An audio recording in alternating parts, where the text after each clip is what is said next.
Alrighty. Oh, Naz, I think I'm coming through your mic. How? I don't know. I heard myself say alrighty. Is it I'm not because your sure now. hair? I don't know. Maybe. Yeah, you might not be getting a full seal from your headset because of your gorgeous locks. Hey, good evening, everyone, and welcome to episode 84 of the Pathfinders podcast. Yep, I keep on. Well, didn't that time. Okay, maybe it's because you turned your head. Yeah. Um, Yeah, we are the Pathfinders, and we are charting the way through all the nebulous information surrounding Star Citizen Squadron 42 and their development. I am Tree0311 here with my partner in crime. A person who apparently can't get his mic to work. Hello everyone. I'm Nazeris.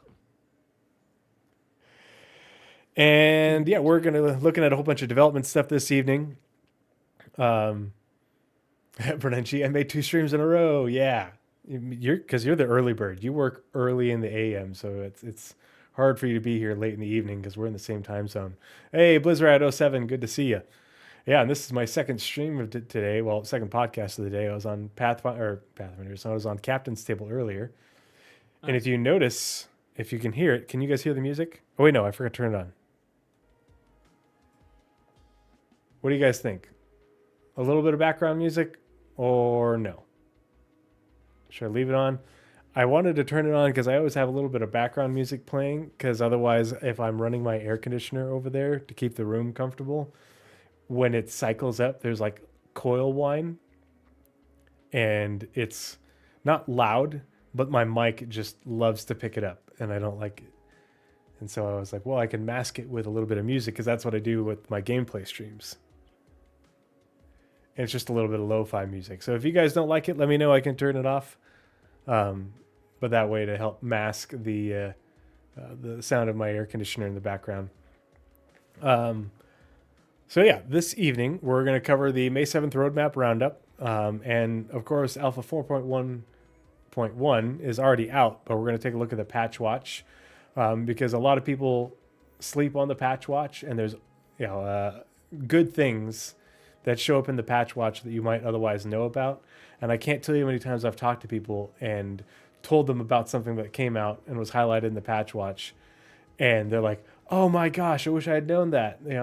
This whole patch I've been playing and I haven't done that or haven't used it, and it's like, okay, well, let's talk about this stuff.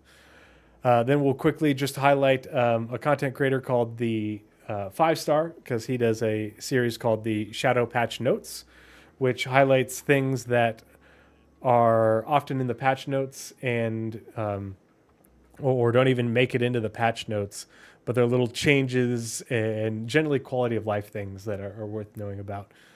And then we'll read the April monthly report, and then the Con 42 Star Citizen fan convention in Germany. I forget where in Germany occurred.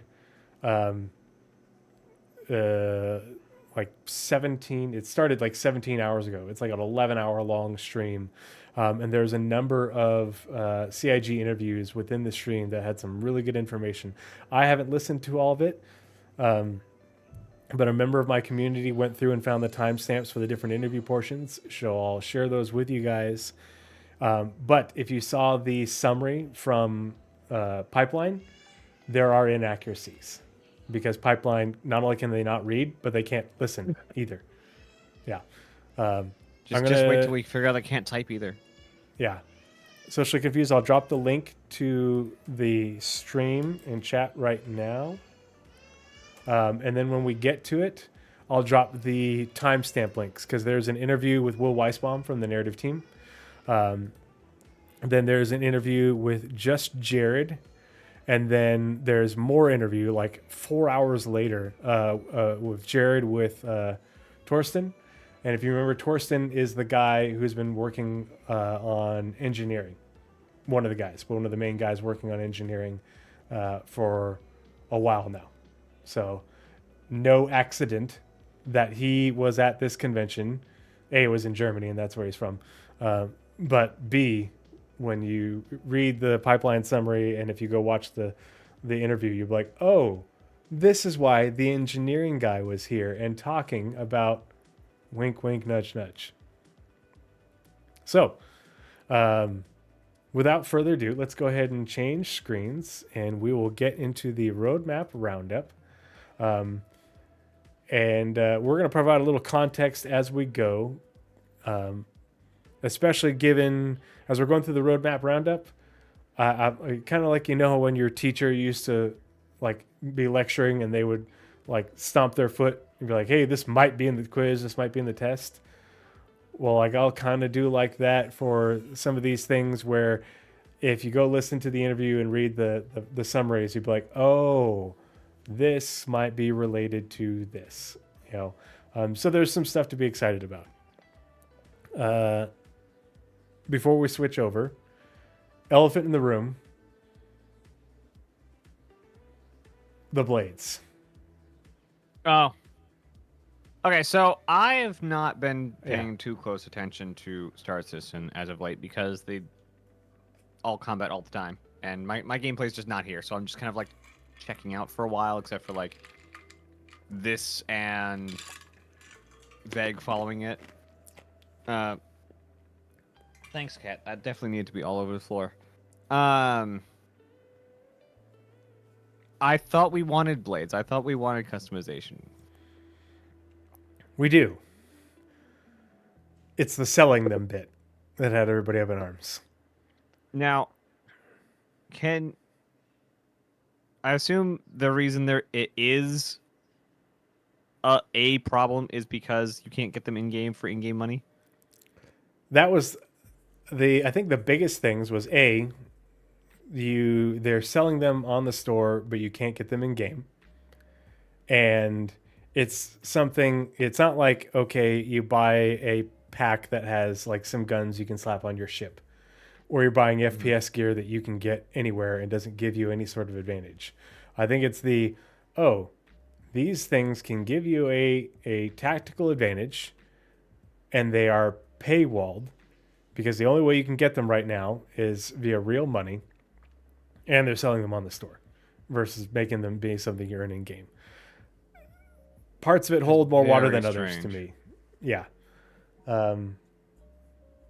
I would prefer, and I'm not going to get it, but I would like, if it affects your gameplay, it affects the game internally, I would want it not sold on the store. I want Well, you're not going to get that. You're just not going to get that. Oh, I know. I'm sorry. Yeah, you're not gonna get that. That ship is sailed. They start with ships, and that is like the biggest gameplay changer, what ship you have. Yeah. Ships is different because everybody else has ships. We all have ships. You can buy a ship. If you buy this ship that just came out and, say it's a fighter. Two ships are equal to each other. This makes them not equal. You get to pay more money to get a better ship. Yeah. It is. Yeah, and it doesn't matter that it's small. It's that it's there. It's the principle. And that's my gripe with it. I have a lot less of a gripe if it's immediately available in game. Because I do if anyone sympathizes with the whole I don't have time to grind thing, it's me. Because tiny crotch goblins. And so I totally get that. So many podcasts for True today. Yeah. And I do understand that with crafting, you're going to be able to make blades that are better than these ones. These are going to be like your common/uncommon, probably, level blades. What are you doing? Oh, there's one of my favorite crotch goblins. Yeah, Brennan G, and I get the people say better fighter, and I'm like, how is there a better fighter? Because you have there's so many different things. To defend their what they've done a little bit. I guess 2 points really stand out to me. One, the game's a $8 that nothing really matters right now, because so many things are just kind of like thrown in. It's an alpha. Oh yeah, and I get that, Like but a lot of stuff is just like really thrown in right now. CIG recognizes that people play it now as a game, and as much as a lot of us, especially in this community, are hey, the game's in development, we are testing it. That's how you should be looking at it. Not CIG recognizes that people play it as a game and that there is that competitive element. The reason like that thrown in kind of like it's an alpha kind of thing means anything like chip customization like the 300i and like a lot of stuff we have like little bits of that we don't have all of. I wonder if getting the blades into the game another way would have taken more dev time. Selling crap on the store is easy. You make an in-game asset, you make it buyable on the website, and it just pops into your inventory permanently on the back end. Mm-hmm. Putting stuff into a store takes store setup, takes location setup, and from what I saw, the blades are manufacturer dependent, which means you now need you now need a shop for each. Well, a shop spot for each place. You could hijack the ship retailers, but I think that'd be getting a bit muddy with what's selling there. And all of those ship places are already overburdened with age. Like all of the ship, what are they called? All the shops need to be updated for something. Like they are really showing their age right now. It's kind of all clunky and the menu's bad, but they're working on it. So I wonder if this was the hey, we have this thing we can do and we get to do it, but the only place we can actually give it out is the store. Well, and that's because the everyone other else thing is it makes it look worse because it's Invictus launch week and they know they'll sell things and make a lot of money, and it's like instead of doing it the right way, they want if that was the case, then they're getting it out in a hurry in order to hit the biggest sale of the year. So that makes the marketing look even worse. Plus the whole implementation of, I hate that this is ship specific. This should be you buy a size 1 blade, a size 2 blade, a size 3 blade based off the size of computer that they are getting slotted in, because we have supposedly still different size computers. I hate that you have to buy a specific blade for your Avenger and you can't take that blade that's in the same size computer and go and put it in a Gladius. That is a dumb implementation. And I totally agree with these are, well, in testing it proved out that these provide more of a benefit than strictly what you see on paper, which is a problem because it sounds like they didn't do very thorough testing, because it took people like all of no time at all to be like, no, you actually can get a lot faster than just 2% or whatever, plus acceleration and everything. And so it's just, if it was immediately available in game, I think this could have been easily chalked up as one of those things where some community is hanging on to something that, it's too late. But if they're immediately available to be earned in game and purchased in game, like both, that's the thing. It's not just go to the store and buy it, but go and find them in loot tables, get them from Wicklow, all that. I think that would have been really helped to smooth this out a bit. Way better to actually have it, especially because they have Riari, and I would not be shocked if we actually get these blades for Riari or Wicklow in the next patch. Yeah, it was. But I think you actually said exactly what happened. Is they rushed it out for Invictus, so the other half, the in-game half, is actually waiting for the next patch. Yeah. But from my perspective, don't buy stuff you don't want to afford or don't want. And that's fine for things that don't into the game give eventually. You an advantage. Right. I know. But how was you completely just ruined my thought? There was a thing there. Sorry, my bad. Don't buy stuff you don't want. Like it doesn't, and like let people. Everyone who wants this game to succeed wants them to do this, because the more money gets thrown at the project, the more guaranteed we are to get all of the laundry list of features that we've been promised. Slippery slope, yes, absolutely. But it will just keep going. Like there is no stopping the team at this point. We know marketing doesn't decide what's being worked on, but they do decide how to sell it. We know that blades are coming. We know what they will do now. Can you back up from But the your fact mic that a they were little handed like they were like, Sorry. this is definitely not the end of blades. They were just given No, early yeah. to marketing to do this with, which is going to make them a crap ton of money to do. Like, this is going to sell a whole ton, which means See, and they get to I take don't that think and blades put are it going to sell back that in much. the game. I think that they This by is doing Avenger it, One's like entire fleet is now going to be this. I think that the problem is that by screwing up the release of this, they have killed more goodwill that would have brought them more money in the long run than they have That'd be a great case study. by doing it If the you could, like, right way.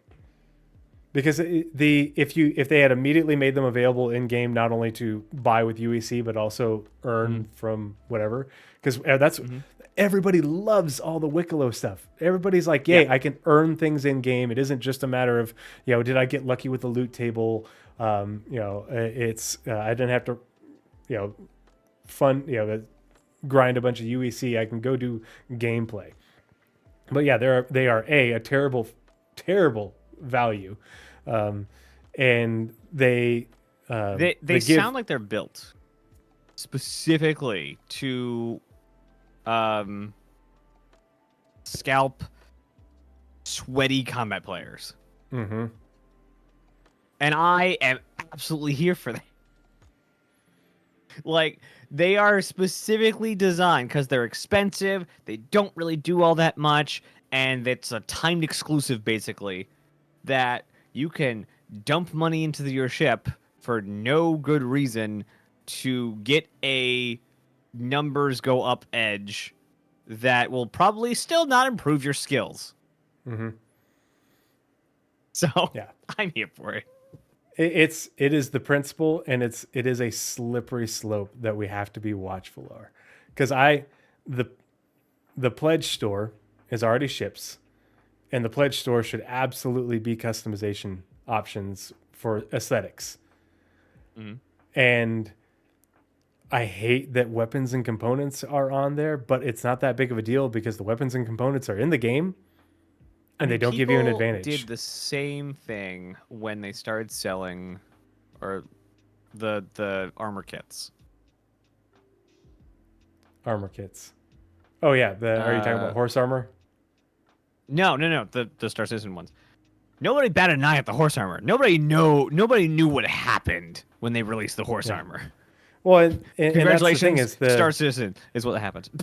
That's why this is different, though. The profession kits is all stuff that you can get in game, right? And it doesn't give you an advantage. Like it's just gear that you could buy by going to a station or looting in 5 minutes. And so it's like, okay, if you want to waste your money on shit like that, that's fine.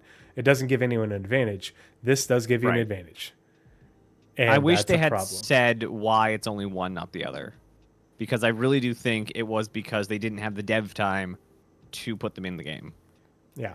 And if we wanted to compare this to weapons or components, this would be you are allowed to buy a component with higher stats.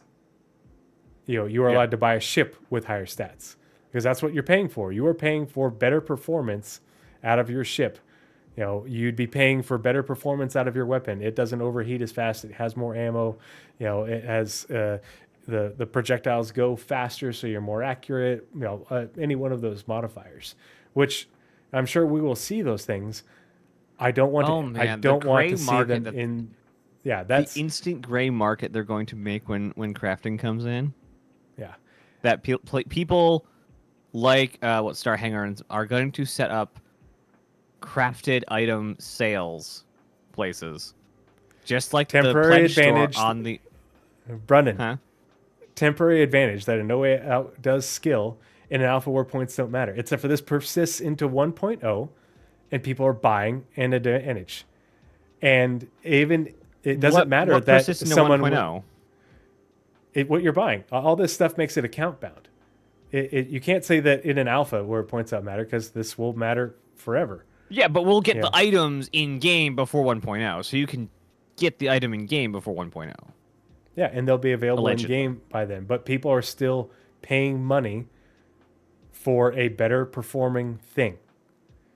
It's not like a ship where, okay, this Hornet, just came out and you have this medium fighter and it's better than this ship in this regard, but worse than this ship in that regard. It is you paid money for this ship to be faster than this ship, to this ship be more maneuverable than this ship. It is setting a bad precedent. And it is not an apples to apples comparison to any of those other things. It is not good. They should have walked it back all the way. We've been screaming for blades forever. And this is how they introduced them. Now. Yeah.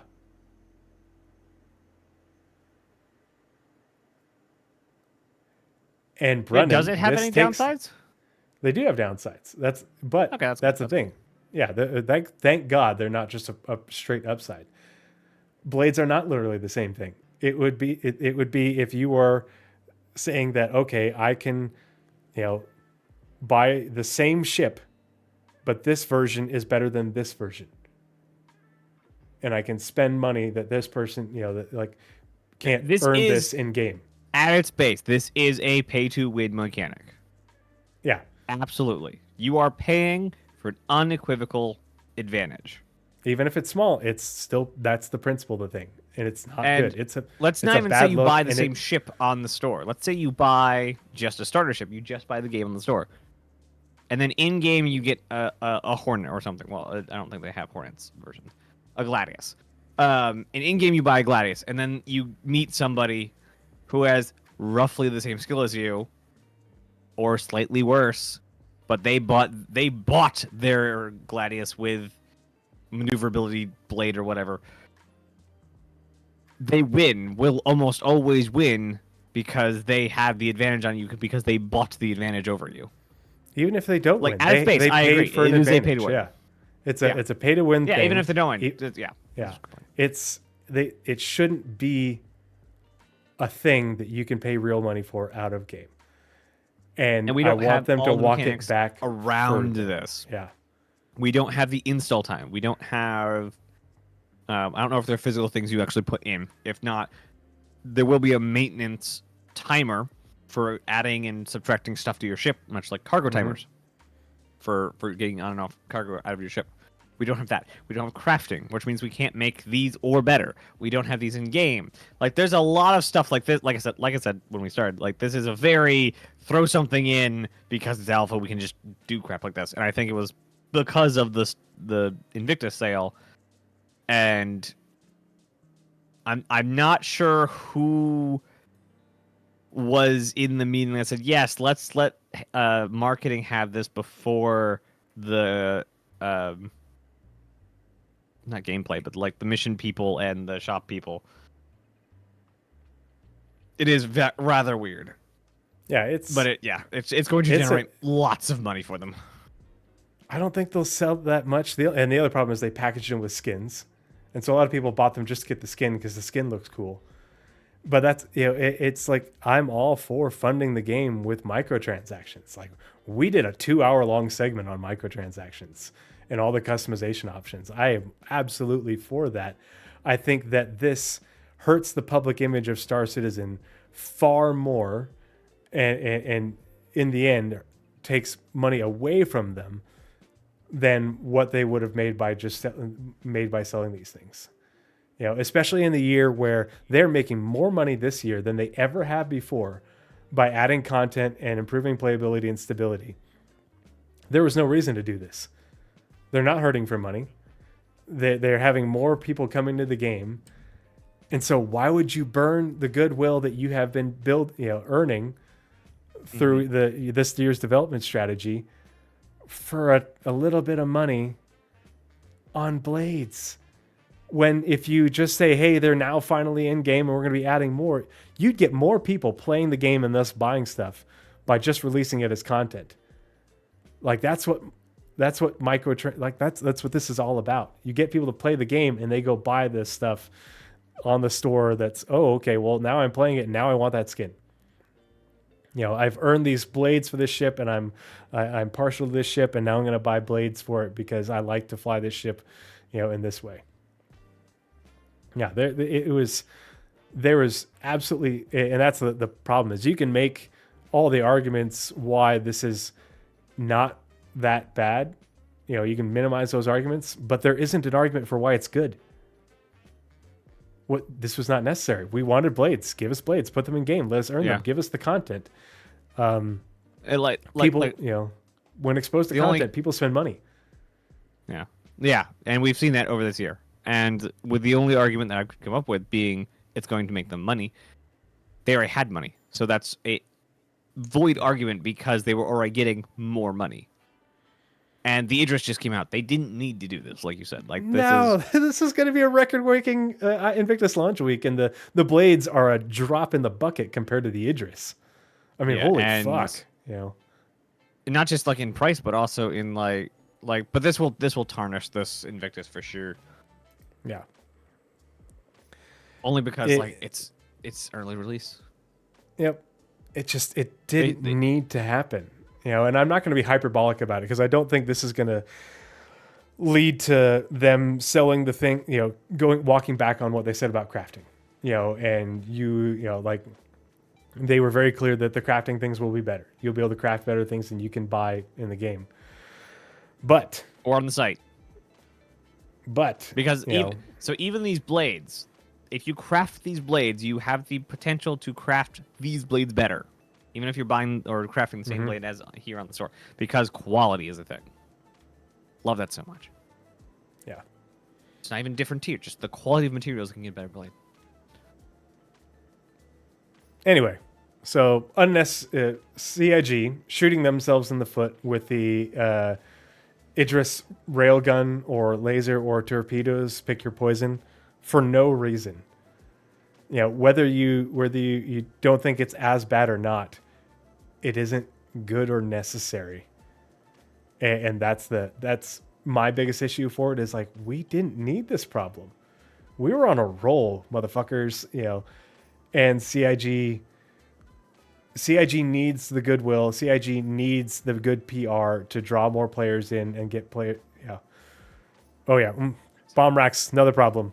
But at least the bomb racks aren't. Oh, you have to buy a Hornet bomb rack. Yeah. I get what Brennan. What's the bomb rack problem? Yeah, they're selling the bomb racks on the store too, and it's dumb. But what are bomb racks? It's so you can mount bombs onto missile hardpoints, right? They take the place of where you put missiles. Makes sense. And there are only a handful of ships right now, with more to come. I get the idea of the blades being ship specific in like an IRL thing, like the thruster positioning. They're specifically programmed for that. But if we're talking about like an AI computer, the AI computer would assess the ship and its performance where the thrusters are, and it wouldn't be.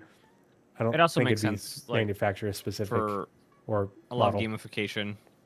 Specifically, when we go to get blueprints for them, we get rep with Aegis to get Aegis blades to craft Aegis blades, and that makes it like they wanted, like they said 1,000 times during the crafting thing: specialization, specialization, specialization. If you are good at building Aegis blades, you will not necessarily have the time to be good at Argo blades. So, it will diversify the crafting economy. Have them specific, and it just gives us more to do. And these are a terrible value. Oh my god, these are so overpriced. Holy shit! I love the meme where somebody like was looking at the store and was like, they could buy like multiple other games for what they're selling these blade packs for. That's just stupid. So dumb. All right, let's switch screens and get in the month or 34 minutes Roadmap Roundup. All right. So as we weren't just kicking that horse while he's down or beating a dead horse. This was a dead elephant in the room. Yeah. At least we got ivory out of it. Mm-hmm. All right. Before you continue, sorry, one more time. I just wanted. Is the music volume okay, everybody? Is it distracting? Should I turn it off? Is the level okay for our mics. Anyone? Bueller. Don't hear any music. Yeah. Music too low, but it's okay. What? Okay, I have it pretty low. Okay, good. I just wanted low background music because it muffles the. Perfect. Well, then you probably couldn't hear the air conditioning thing anyway.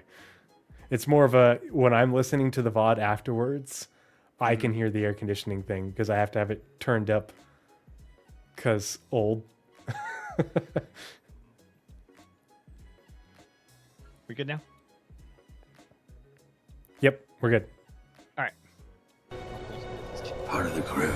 Part of the ship. Now, as we are to do, Part of the ship. we like to read the Part headers of the when we're crew, reading part of the straight ship. from Part of the crew, documents part from of the CIG so that we can convey the actual meaning of the document in CIG's purpose or CIG's view. So, as we are to do, the header for this one doesn't change all that much. It says, hello everyone, every 2 weeks we accompany the roadmap update with a brief explanatory note to give you insight into the decision making that led to any changes, sort of. This is part of an effort to make our communications more transparent, more specific, and more insightful for all of you who help make Star Citizen and Squadron 42 possible. Just a reminder, the 1.0 column showcases features and content planned for inclusion in or before Star Citizen 1.0. This means you may not have to wait for the 1.0 release to experience them. As features/content in the 1.0 column become ready, they will migrate into a point patch column for release. Be sure to check back every 2 weeks for the latest updates. With that, let's dive into this week's Roadmap Roundup. The CIG community team. All right, notable changes. May 7th, 2025. Release view 4.1. Missions. Local site maintenance. I haven't gotten a chance to play them, but I'm so hyped. Have you been waiting since December for this? Longer than that. Like, basically since they started talking about them on ISC and how they're part of, eventually part of engineering and all that. Yeah, and they were talking about these early, last year before, I don't remember when they first showed it off. But this type of gameplay is, if you haven't watched one of my Zero to Hero streams, this is IRP, I roleplay. My character is the son of a handyman, and he taught me everything I needed to know about being handy in the universe. The joke is because I'm not handy in real life. And so this is a terrible joke. Well, let's hear it. What? Nope, can't. Not on stream. No. But yeah, this is the type of gameplay I wanted to do. I just wanted to wander the verse and take odd jobs being a handyman, fixing this and that. And while I'm down there fixing this, I'll loot a little bit of that, and I'll haul some things here and there along the way. And so I'm hyped for these. But they're only at Pyro's Outposts, and it's just replacing fuses and repairing pipes. And so it's the first step, and I'm looking forward to seeing more of it, but I do want to go do this gameplay really bad. I wonder what stopped it up, because because they're out now and it didn't require engineering. Something tripped up the mission guys, and I don't know what it was, because there was a lot of stuff that they were working on. They were almost the mission done with refactor. Oh, okay, that makes sense. Yeah, now carry on. Anyway, you want me to do the next one now? Oh, sorry. I just said local site maintenance, implementing new missions into the persistent universe, first appearing in Pyro's Outposts. So I assume that we will see them in other places throughout the year, because content. Players will be tasked with going to the location and fixing equipment with fuses and repairing pipes, RMC repair with your multi-tool. Nice. Give us underground facilities, you cowards. Right? the distribution centers, the underground facilities, the ones we have now, but the underground portions of the DCs, perfect place for these things where I can go crawling around through the tubes and be Mr. Fix-It. It gives more use for, we talked about this in the previous show. Obviously the attachment for the multi-tool, but also the dedicated two-handed tool, because you can carry more RMC, and so I'm very excited for this. But I'm looking forward to it being more than fuses, replacing components, repair the components, the things that come with engineering. So engineering soon TM, more to the site maintenance missions soon TM. I wonder how set to committed and released. I wonder how the backend works for resource management with base building in mind. Because we know we're building a resource network when we're building a base. Mm-hmm. I wonder how those are set up for bases that are built by CIG. And is it anything the same? And because like when you build a ship, everything's interconnected easily, but making chains of items in a outpost would seem to be slightly more difficult, because if the generators, or not generator, like if a light goes out, can you like track it back? Are there wires or something you can track back to a fuse? Mm-hmm. Like how does the connection work? Yeah, how do you diagnose the problem? Yep. Yeah. All right. Mission: animal population control. Microtech knows how to do that. Just introduce more animals. Enabling animal population control missions. I assume this is just go kill a bunch of missions. This is our go kill 1,000 go kill 1,000 rats mission. This card has been set to committed. More hunting. It goes fishing. Well, and it's nice that they also, you have these missions, but with the in-game events, we also have even more of a reason to loot the corpses. Right? Yeah. For their things, for Rayari, not just selling them. So it's... You get only crab dinners when we get building interiors. Because then there'll be restaurants. A succulent Chinese dinner.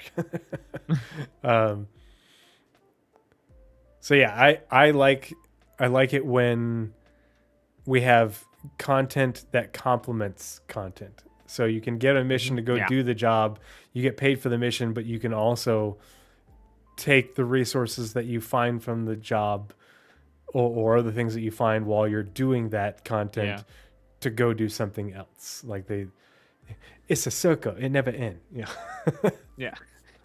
To a lot of CIG's credit here, they have been really good with making stuff that you can go and do, not necessarily like missions and stuff, but stuff you can go and do, whether that's like going and finding a random outpost or whatever and looting stuff and getting stuff from it, or going and finding random copions, or doing random stuff, just doing stuff that's not necessarily a mission in the game and getting stuff for it, but then having the ability to pick up a mission to guide you to that thing. Like you can go and you can find wild copion.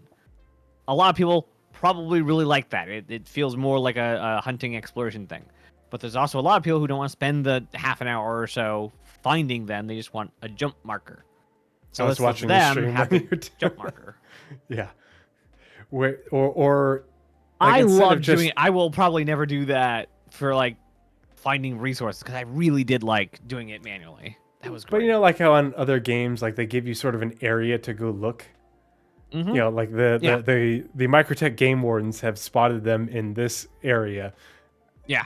I like that the mission exists. I'm just saying, like, I love there's two different ways. If I'm going to like hunting for resources, I like to do it naturally. if I'm going to like do the mission. Like this will be like extra stuff I put in the back in case I need it later. Emergent gameplay. Technically, they quantified emergent gameplay. Emergent gameplay is specifically when 2 different players are involved. Not when it's a player versus the game. Huh. Okay, so next one, mission Hunt the Polaris, adding a new Fleet Week mission. So, and I must have missed during the ISC. Do we know if this is just during Invictus launch week? Like, does this mission go away afterwards, or is it evergreen? I don't. They did say during Invictus a couple times, but this is CIG. Mm-hmm. They can just rebadge it later. I'm assuming because it's so Frontier if it goes away, fighters, they're just gonna take it down and rebadge it. Yeah, later. A different faction, a different location, a different ship. Yep. So mission, Hunt the Polaris, adding a new Fleet Week mission. A Polaris has been stolen by the Frontier fighters. Boo. And the CDF are tasked by the UE Navy to hunt it through the Stanton system, isolate it, and kill it. The mission will be offered rarely. Okay. Can be shared and will only have one active at a time.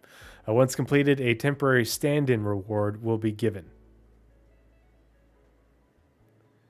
It's gone after Invictus, and you get an item for your account for doing flight school. You know what I didn't think about? I'm gonna have to try and get those flight school missions done on Monday before I leave. I should have done that last night or the night before. I wasn't thinking about it. Oh, the script doesn't work yet too? Yeah, that was also supposed to be something. So that's half this patch didn't work because they needed it out for Invictus. This is what happens when CIG holds timelines. Mm-hmm. And this is what happens when any game company holds timelines. This is why GTA is not coming till 2026. Wicklow prefers criminals. Damn it. Does he? Oh, he's just saying QBD said Wicklow only trades council script. There's just nothing to use Mercenary Guild script for. And the council is the... Is it the council? Yeah. Yeah, the council is... I was at the syndicate. Gosh dang it. I want to call it the syndicate, but I don't remember. I think it's the council is the bad... Yeah, the pirates. No. The council is the criminal guild. Yeah. Pirates, criminals, whatever. Yeah. It's the council. I keep wanting to call it syndicate. Yeah. So the council script is bad guy money. Where did I? There we go. Yes. Smugglers, operative racing, crafting, violent criminal FPS, organized crime, pirate ship tracker. All stuff you can do with the council. Join today.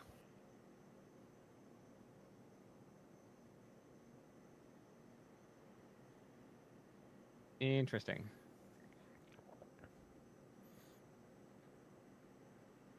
Okay. Continue it. All right, next one. Oh, very fun.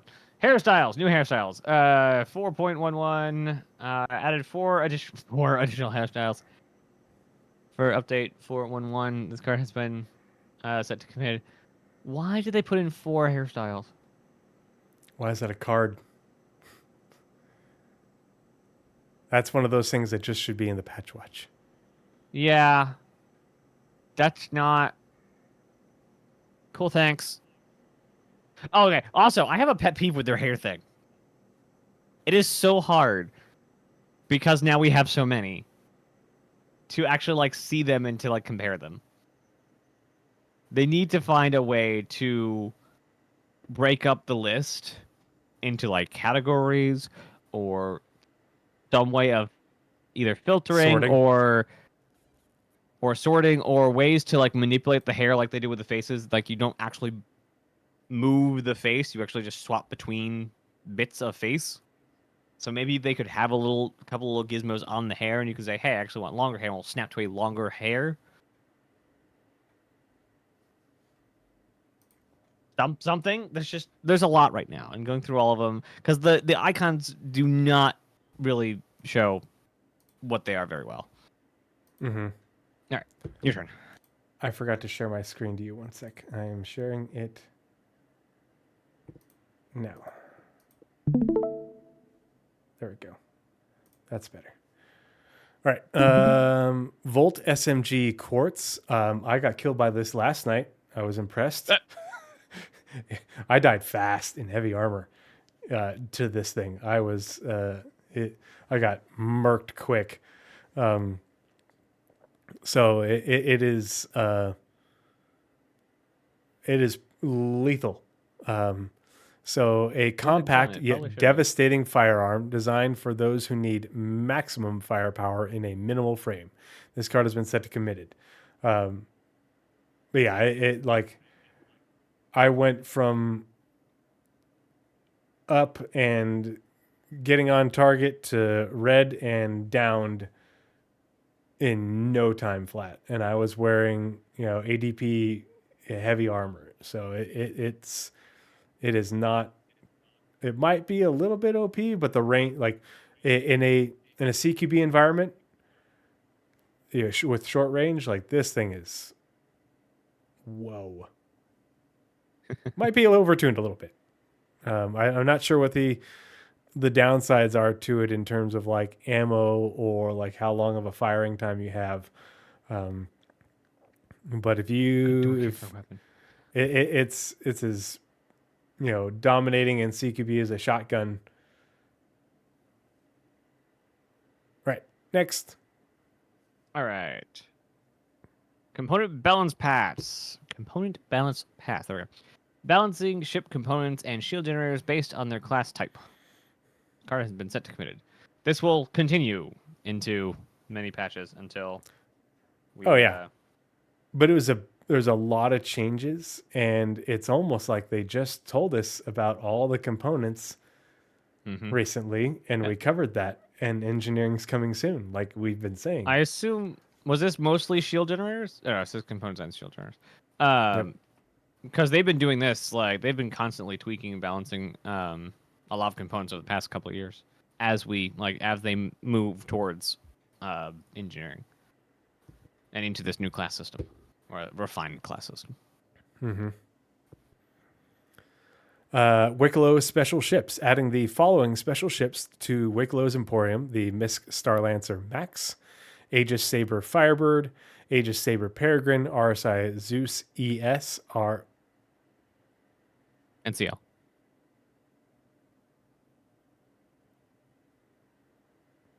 Oh, what happened? What's what? What's the 2-letter acronym for the oh, forgot. I'm an idiot. MR? For some reason I was thinking of the Spirit with the people transport. Yeah. And I was like, wait, why would they put a concept ship in there for people ships? But yeah, the RSI Zeus ES, the RSI Zeus CL, Crusader Intrepid with top grade components. These ships can be unlocked by bringing the NPC Wicklow a number of favors in exchange of rewards. And so they did do something with the components with the. That's right. We still don't know this ST. Yeah, so that way you can't farm the components. I don't remember what it was. I don't remember if they get put in your inventory separate or something, but they did something because there was an issue with people cheesing it in order to farm the top grade components. Yeah. Sounds like they just need to make the mission harder. Yeah, I don't remember what the details were. Yeah. Just make the ships more expensive. Like, that's what balancing is. Make it to where it is more effort to do it this way than to go out and do other missions and get it yourself. I think it was separating them out because when you do these, it becomes account bound, right? And people were then using these ships to then get dupe these top tier components, the top grade components. was the issue. I think it was. I don't think we're getting a Zeus LN. I think the MR is as combat as the Zeus is going. We need a Zeus LN for boarding actions. No, we need a Legionnaire for boarding actions. Yes. I got so excited when I read that summary and they talked about like Speaking boarding of stuff. Anvil stuff, is Anvil Day not on us yet? Did we Not get yet. confirmation that we're okay? So we don't know if the reconcepted of The Asgard is on the show floor. Vulcan. Okay, so the reconcepted Vulcan, not Vulcan. Valkyrie. Reconcepted Valkyrie. It's the Valkyrie's thicker cousin. It's the drunk uncle. Mm-hmm. All right, Anvil's continuing last on. 2 days, okay. All right. Retroactively 4.1 stuff they forgot to put on or didn't have the time. Whatever, they're fixing it now, as they do a lot. Armor with horns and string. Wicklow special, adding Wicklow's special version of the antonym armor and Anna armor endo. This card has been set to released. And the Antium helmet is one of the tracker helmets, and if you put it on if you like unequip it and like put it on your hip or whatever it does, you can use the scan and ping function to highlight other players. So like that inadvertently got left in so far. Nice. Yeah. Obviously, it's not the whole feature or anything like that, but it does do a ping and highlight players and NPCs and stuff. Item recovery tier 0, another controversial thing, but significantly less so. Adding item recovery tier 0, allowing players to respawn with the gear they had equipped at time of death. I'm okay with this in its implementation for now because shit still happens a lot. And until they remove a lot of the friction points in the game that suck away your time, that make it so that way you don't want to go back and get your gear, this is okay. Yeah, a lot of people, if they don't pay attention, are going to get themselves in trouble when we get to tier 1. Mm-hmm. Yeah. Especially because gear is otherwise people just spend the UEC they make easy, and they buy a gazillion things, Part of the ship. and it just clogs up the inventory. Part of the crew, part of the ship. man. Part of the crew, part of the ship. Hey, Guns and Glue, thanks so much for the follow. Thanks for coming and hanging out. All right, collision physics update. This one I didn't know about. Updating ship collision damage. Oh, not actual physics update. Never mind. With collision data passed down by physics, this means that mass and speed is now calculated in the collision to make the damage more realistic. I need somebody go retest the MPUV versus the tally. Redo the GIF. Yeah. Because that was the reason why that worked. Mm-hmm. Because this didn't happen. Also, why all the ships, like, you could use a Merlin to blow up a constellation. And the Merlin would be fine. So hopefully this will actually fix that. But no, there's a physics update coming. I don't know where or how. And there's only whispers of them actually, like, optimizing physics. But there needs to be a physics update because you can't place stuff and it not jump around. I can't make nice little yeah, that one. Like set up desks and things and put items all over my ship because they just end up rattling themselves off the table. If you hadn't seen this before, you're welcome now.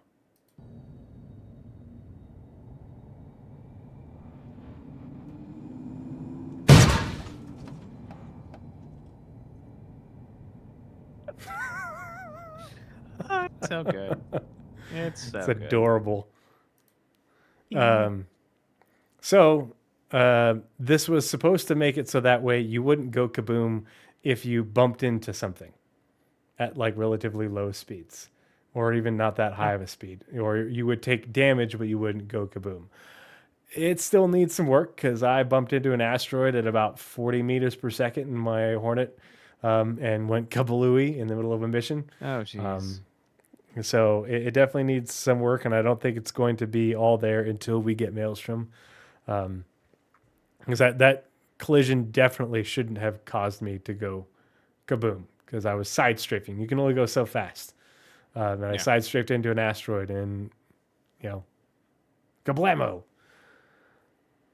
Oh, my music. Oh, I forgot to. There we go. Heavy fighter archetype balance pass, balancing heavy fighters' joint health, thruster power, and max speed. This card has been set to release. I would not be surprised that if over the a simple majority of the 11 patches this year that they are working on, that at least half of them have this card added in with archetypes. Yeah, that they're balancing. Speaking of the Idris being out, I forget who said it, but something around that, like, somebody was crying that fighters are becoming meaningless. The age of the fighter is finally over. It's Now that pretty close. It's definitely making big strides. And I just love it so much. So I'm really glad that they're doing all this archetype work. They did some tweaks to actually fix the ion now.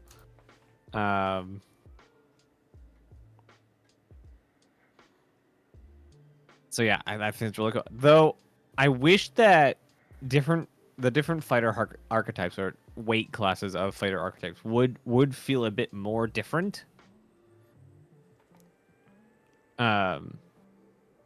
Obviously, a heavy fighter is slower than a light fighter, but it should be significant. And I don't feel it's significant enough, but not my game. Yep. It's whatever they want to balance it to. I guess gunbow is technically more how I would expect a heavy fighter, because heavy fighters are small gunboats. Mm-hmm. What is the Deemer? Gunship, Gunboat, right? Yeah, gunship, gunboat. Yep. Yeah, so the Deemer and Constellation are the same. But like the Deemer and the heavy fighters, the Hurricane, Scorpius, they're not that far off. There's a lot more guns on the Deemer, but the Scorpius is just a turret with wings. All right, next one. It's yours, isn't it? Didn't I just do heavy fighter, or no? I thought I did heavy fighter. No, you did. All right, grenade launcher balance pass. Grenade launch, balancing the grenade launcher damage output and handling to reward aiming rather than spamming. That's nice.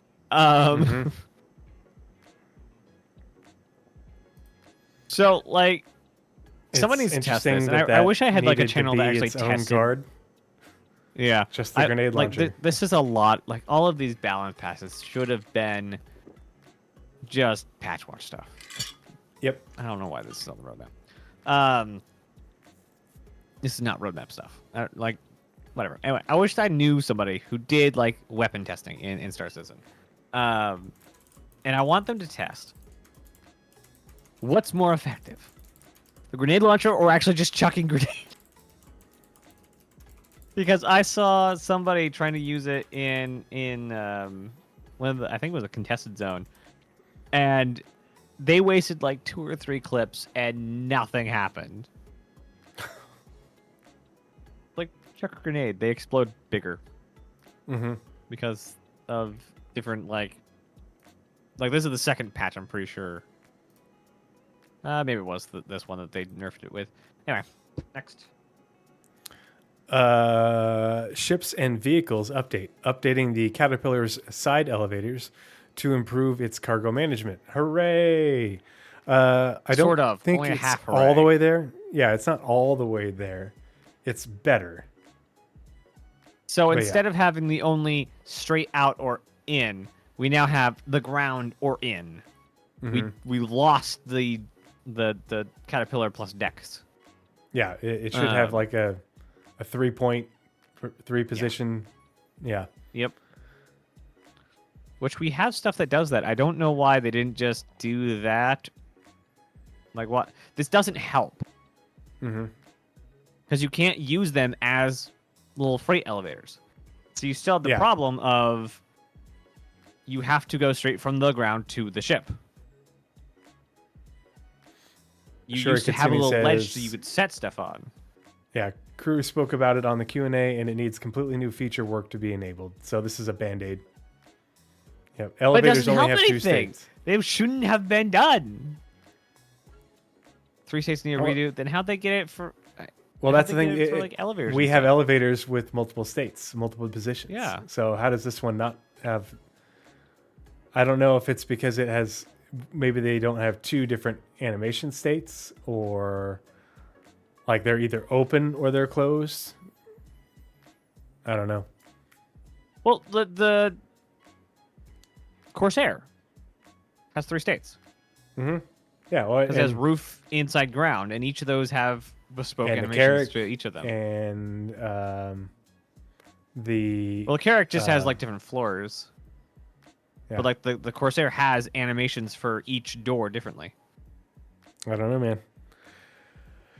That's what John Cruz said, but I mean, this is, I guess, better. This is also the guy who said that the Galaxy wasn't going to have base building. Removing the 300i cargo railing to allow for better cargo gameplay, and greatly increasing the SRV fuel storage. So lots of little QOL things that have been in their little backlog that they have. Oh, okay, you finished these tasks on these ships. Can you handle these things over the next couple of weeks? And they're getting them done. Further Hornet and Star Lancer max flight mass changes. So good little things add up to lots of big things getting checked off the box. I assume if they all had the same cargo lift, I assume if it's all the same cargo lift, which I don't think. If it is the same cargo lift, it'll probably be shared change. If not, then it's probably bespoke. Yeah, it depends on what assets they use to do the lift.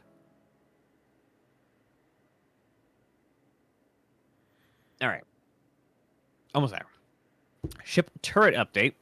Updating the Reclaimer, Carrack, Valkyrie, Raft, and Starlifters to have several of their turrets linked to main pilot weapons. This card has been set to release. That's a big change of tune. Didn't they, like, not do that? And also, they added all those, but a couple patches ago they removed the Corsair's turret from the pilot. Make up your minds, guys. Like, the pilot, what do you need pilot control guns on a Reclaimer or a Carrack for? It's dumb. Stop trying to do solo combat in your Reclaimer or your Carrack. Yeah, just ram them. I thought that's what blades were supposed to do. Like, I thought that was like what turret blades were supposed to do, is slave them to the pilot. Oh, and I wouldn't be surprised if this goes away once we have those. So it's like, what was the point of setting this up? Yeah. Like, I love my Valkyrie. I don't want more guns for me as a pilot in the Valkyrie.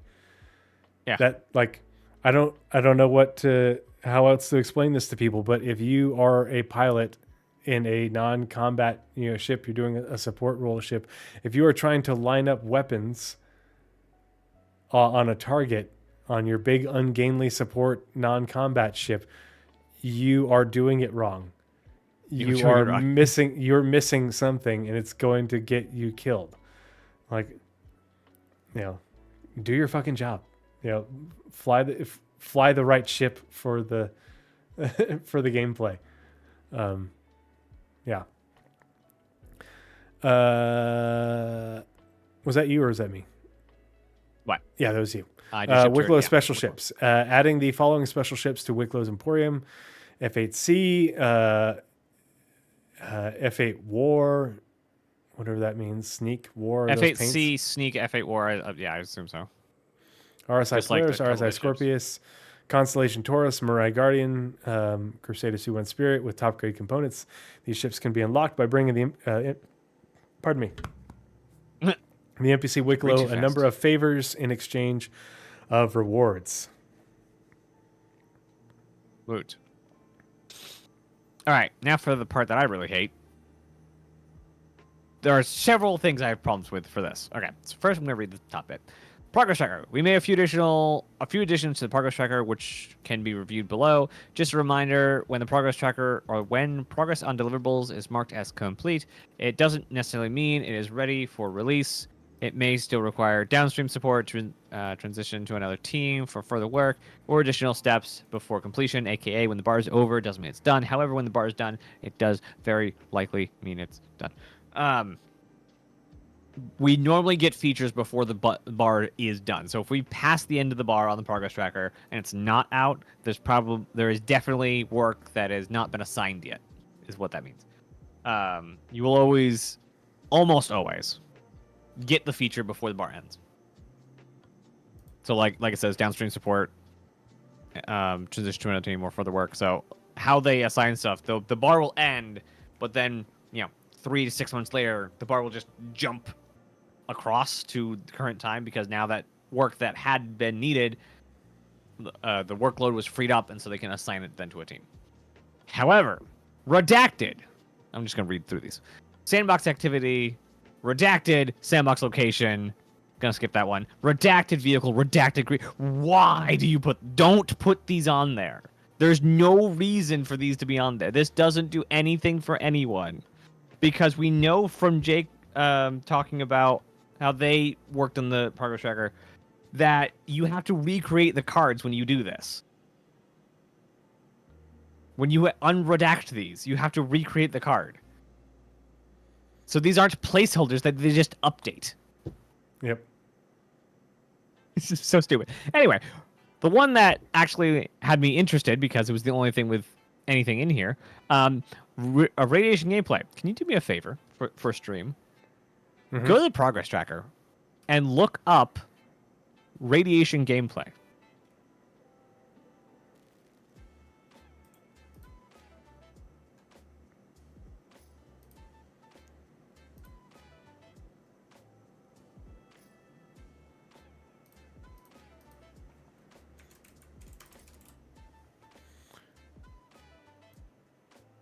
Here we Not are. radiation gameplay. I don't think there's a gameplay. Correct. Yep. This is the progress tracker section. This is what they're supposed to... Was radiation the thing that was added? Because it said they added radiation gameplay to the progress tracker. It may have... I mean, they could have added it just now, but they've been working on it since then. I don't know. Yeah, like I understand they could have just added the radiation tile, but they said they added the radiation gameplay tile. And it's not here. So a typo. I mean, it's core gameplay team. Yeah. So it's probably radiation, but there's no description on it. No. It just says radiation. 36 weeks of work. What happened? Like, who's doing what, and why is everything screwed up? I get that the person you had working on this left. Don't half work on it. Either work on it or don't. You don't have to. This is so aggravating. Do we have the redacted stuff? Yeah, redacted. Oh my gosh. Redacted creature, mission giver location, sandbox activity, sandbox location, and vehicle. If you look at, if you've been following the leaks, you know what this is, or you know a lot about it. And here we are, sneak peek. Oh, the mission giver was probably Wicklow, wasn't it? That's depressing. No, it's new mission giver. It's redacted. Wicklow isn't redacted anymore. Oh, okay. So we do have a new... As long as they're in-game. Oh, never mind. Yeah. Yeah, we have a new sandbox location. The activity is in the leaks. We know... You know what? So Riari is moving back into Pyro. Shh. Spoilers. Spoilers? I thought that was in the sneak peek thing. I thought that was. You No, don't that was know an where this official is. thing. No, there was a official thing that said that. Something You don't know about. where this is. No, there was an official something or rather said something about. It's fine. Oh, No, yeah. there was strange some research is post. underway in Pyro. Yep. While celebrations There! are happening See? at Stanton, strange research is underway in Pyro. There we go. I'm not spoiling anything. Well, I thought you were referring to the description from the leaks, but yeah. No, I saw the sneak peek and I saw that. I don't know if that's on the sneak peek specifically, but like a Riari post in the sneak peeks and something about research, like Pyro or Riari's moving back to. You know what would be a great mission for this, and I hate that it's combat related. Would be a hold wave mission. Like, hey, Pyro's a dangerous place. They're scientists. Could just go there, hold off the waves because they're like trying to get their like special stuff and make drugs out of it or something. Because Pyro. And you just gotta hold off like waves of just people that are trying to come and steal the stuff from Yari. That'd be a nice little thing. But yeah, all right.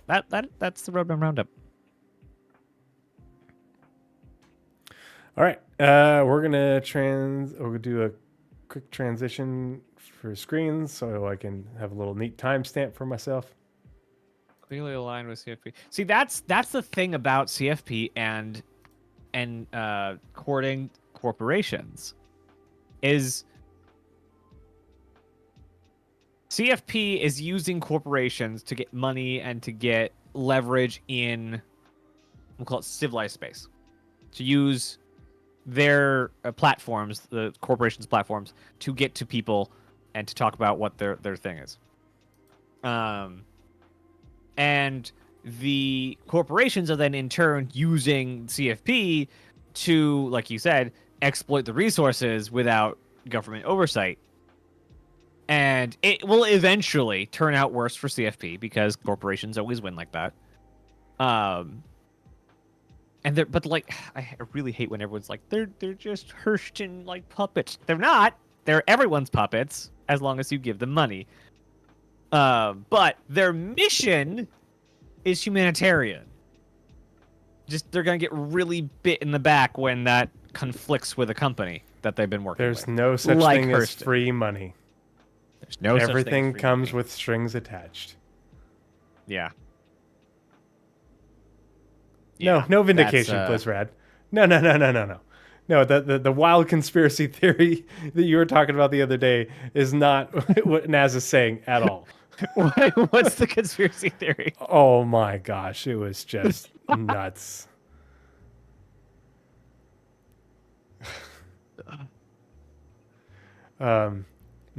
No, it's not. I want to know. Somebody tell me it in like Discord or chat or something. We'll get to Yeah, it. you'd have to back go to it. with Blizzrad afterwards. But right. anyway, so here's the patch watch. And I want to go over this real quick just because there are things in here that, and again, some of these things, the components balance pass, okay? It's here on the release view. If it's on the release view, it doesn't need to be on the patch watch. That's the whole point of the patch watch. Because it's on the release view. It's on the public roadmap. So, yeah, who's ever in charge currently? Niku. Come on, bud. Oh, it's Niku's in charge of all the outreach now? Yeah, and Is he in charge to of be everything, fair, or is he in charge of, like... Oh, I think Niku got voluntold to do the roadmap, and he's struggling. Bless his heart. Because Niku, So like... what the community outreach team needs is a More person people. for the roadmap, a Yeah. person for patch watches, a person for monthly reports, I think. Nico is Obviously, new they can in share the last... load in between those. Yeah, as of last year. Nico's was hired at some point last year, if I remember correctly. The first big thing they And did then was they A did manager the to oversee. what are they doing? Oh gosh, the they were like highlighting a whole bunch of Spectrum replies from the devs in one big post. Frontier Fighter are terrorists. What are you talking about, Blizzard? No, whatever. They're literally terrorists. Blizzrad thinks that Hurston is controlling CFP in order to be able to go into Pyro and do stuff in Pyro without regulation and to get free labor from the people who are in Pyro now. And I'm like, no, they have a planet for no, they have a planet. Everyone is using CFP to do that. Not just Hurston. It's not because of Who's What's Its relation with Hurston. Because if that relation had any merit, that relation would have been built up for Frontier Fighters. And when she left that, because she didn't like evolve her purpose and have this realigning ceremony that like she made a big stink of moving to this newfound purpose. She founded, nurtured, and grew Frontier Fighters, and then CFP looked at what she done and noped the heck out of it. She dipped from Frontier Fighters. So if there was any relation with Hurston, it would be with Frontier Fighters. Guns and glue, you do not work for Hurston for life.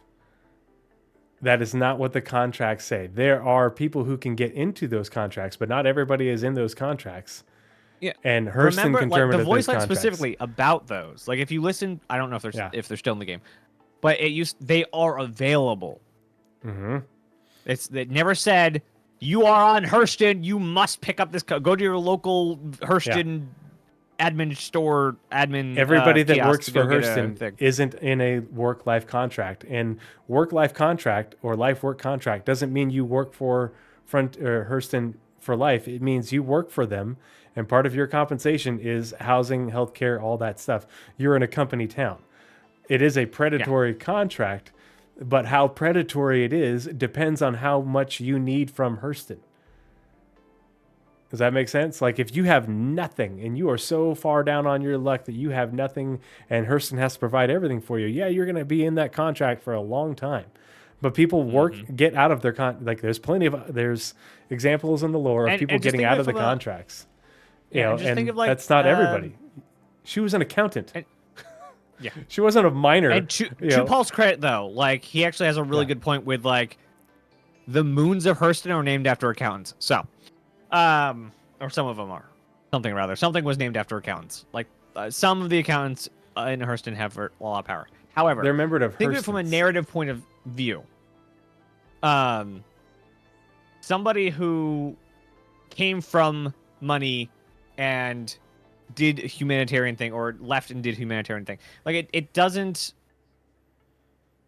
It is an archetype that like was rich and powerful and is now humanitarian. Is an archetype. That's a thing.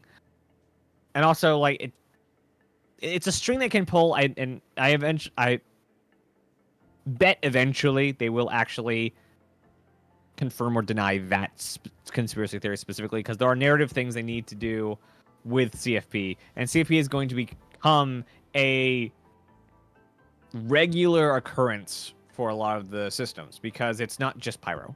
It's also going to be Nyx. It's also going to be a lot of systems on the Nexus. Vandal front. Yeah. Oberon. And they're probably going to be the ones who we're contracting with to get regular shipments of supplies, whatever that may be, for different civilian outposts. Because they're not big enough to have like shipping hubs there for like mega corporations or even small corporations. So outposts and settlers will contract with CFP to use their network to get resources. That's what CFP is. It's a network for settlers.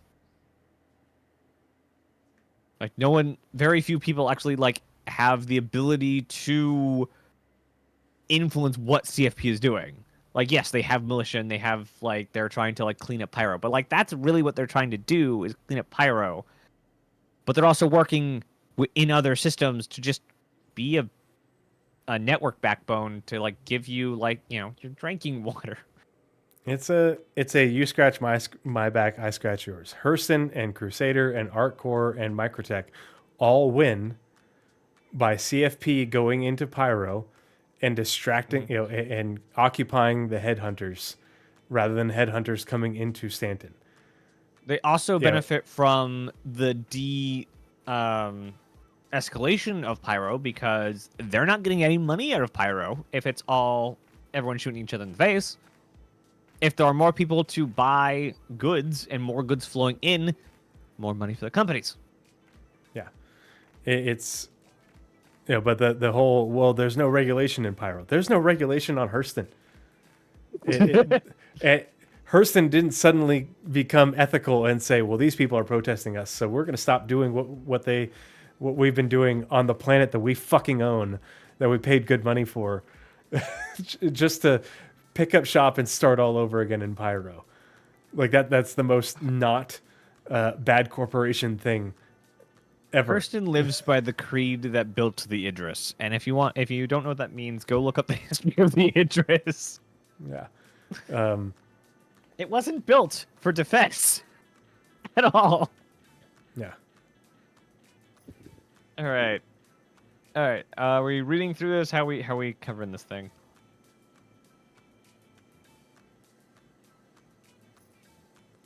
It's okay. Sweet. If there's when it comes to regulations, there's UE common laws.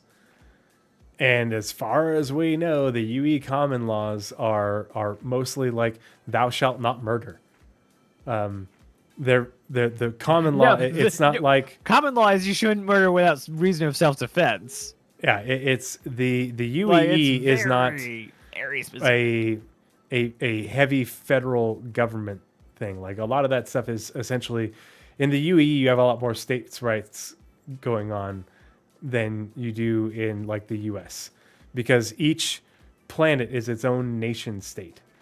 The UAE is more like the UN with a navy and an army and a Marine Corps.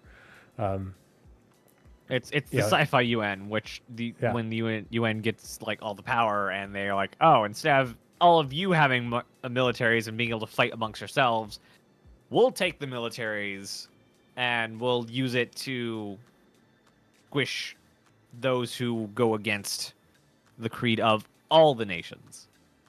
Which, like, go look up how the whole UPE? No?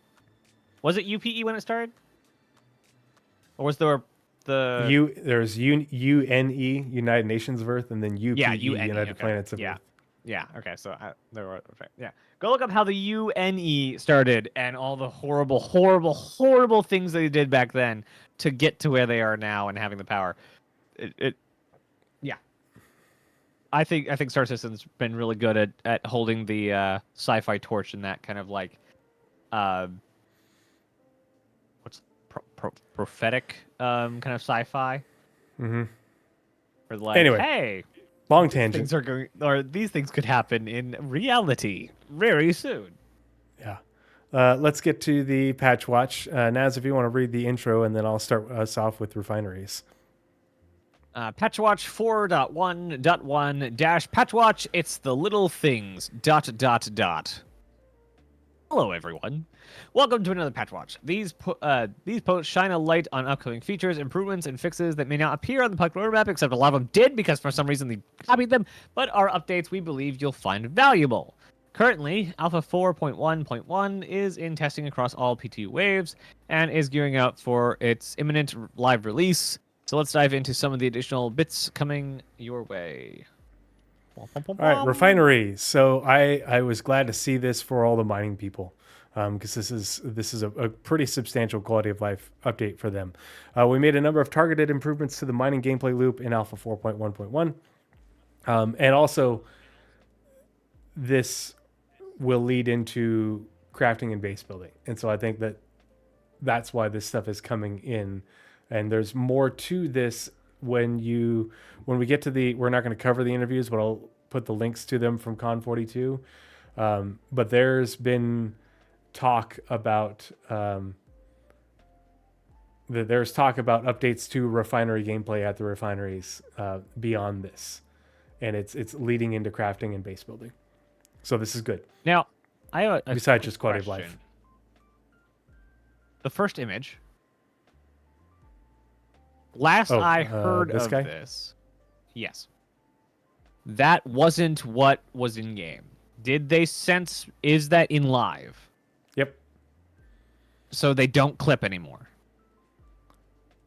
They, as far as I know, they lock in and they seem to be working pretty well. I've got it queued up here on the shadow patch notes part, so we'll watch it real quick and see how it works. But from what I hear, good. It's not perfect, but good. Yeah, when I heard they were talking about, they changed how it popped off of grids, but they were only hoping that they would be able to fix this and have them actually sit properly. But last time I heard, they did not have time to implement the correct snapping. Yeah, it seems So like I do hope that is close or much closer. I haven't done it for myself. I'll put to shadow patch notes ? Yeah, if you don't follow the 5-star, I mean, I only watch them for the shadow patch notes, but shadow patch notes are absolutely worth your time. And then I'll put the link in for the patch watch as well.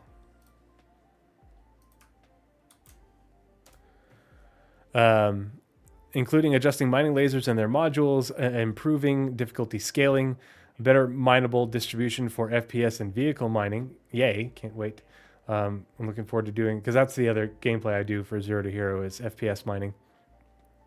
Better rock and atlas geo handling, and various bug fixes you can review in recent patch notes. Among these quality of life updates, refineries can now refine output directly into your local inventory. Hooray! While ore bags... Why was that not a thing? Yeah, why did it take this long? Yeah. While ore bags now properly attached to cargo grids and freight elevators. Very nice. Very, very, very nice. That's nice. Yeah. When the friend that like his entire thing is mining, when he gets off his probably couple to 3 month break, that'll be nice. And I'll play the clip from 5-star regarding this real quick before we move on to the components pass. We are aware that ore bags are slightly bigger than 2 SCU, which can make them more difficult to place on certain cargo grids. So, like if a cargo grid is 2 SCU high, not 3, they don't snap. So, like the Cutlass is, I think, 2 SCU high, and he's going to talk about that. They won't snap into place. They'll still sit there, but they won't snap into place. So what they need to do is they need to upgrade the stupid cargo grid code to be dynamic, so it can. Something. Yeah, there's a way to do it. I've seen it done in other grid type things, where it's a grid, and once you put something on it, it can morph that grid into what it needs to, but keep, but only to a certain extent. Like it won't go up to 3 SCU to allow you to take 33% more cargo or something. Yeah, it just needs like a couple of like conditions and dynamicness coded into the thing. Is it simple? Probably not. Yeah. Especially because it has lots to do with physics and how ships are like resource network and stuff works now. But yeah, can make them more difficult to place on certain cargo grids, but we have no immediate plans to adjust this. We have, however, fixed the refineries eating up your containers, so you get your container back after you've refined your stuff. No more having to just buy more and more and more. So let's watch this clip real quick. This part of the clip real quick. Crosshair. Refineries now accept and deliver to and from station inventories. To be clear, this applies to both picking up refined goods as well as dropping them off. Now you can place mining bags directly onto the freight elevator and send them to be refined. No more bags clipping through and getting lost. You'll even get your bags back, so you can use them to mine again. An interesting side effect of this change is that pirating a prospector or mole will no longer require having your own mining ship to make the most of the goods. The new Drake Golem pods will snap to any ship grid as expected. Nice. However, the traditional pods from the older ships will not work on ship cargo grids unless the grid is 3 SCU boxes tall or more. So that's a yes to the MSR, no to the Cutlass, for example. I'm not sure if this is new or not, but the mining bags have little feet on the bottom now. While at hospitals and Feet. Not new. Yeah. I'll let you read the components balance pass. I'm going to go grab another cocktail. I'll be right back. All right, that's very. It's the longest one here. Okay. That's a Yeah. long one. Operation Nads. Yes. As usual. All right. Are you new here? What? Yeah, no, the component balance pass. We've rebalanced ship components. ... again. Based on their class type in Alpha 4.1.1. I think it was either last stream or 2 streams ago where we talked about the giant document that outlines all of these different archetypes for components specifically. Civilian average overall performance with the benefit of low maintenance overheads. Competition is high performance and low weight with a trade-off of low durability, fewer options for power management, and the loudest signature across all classes. Industrial.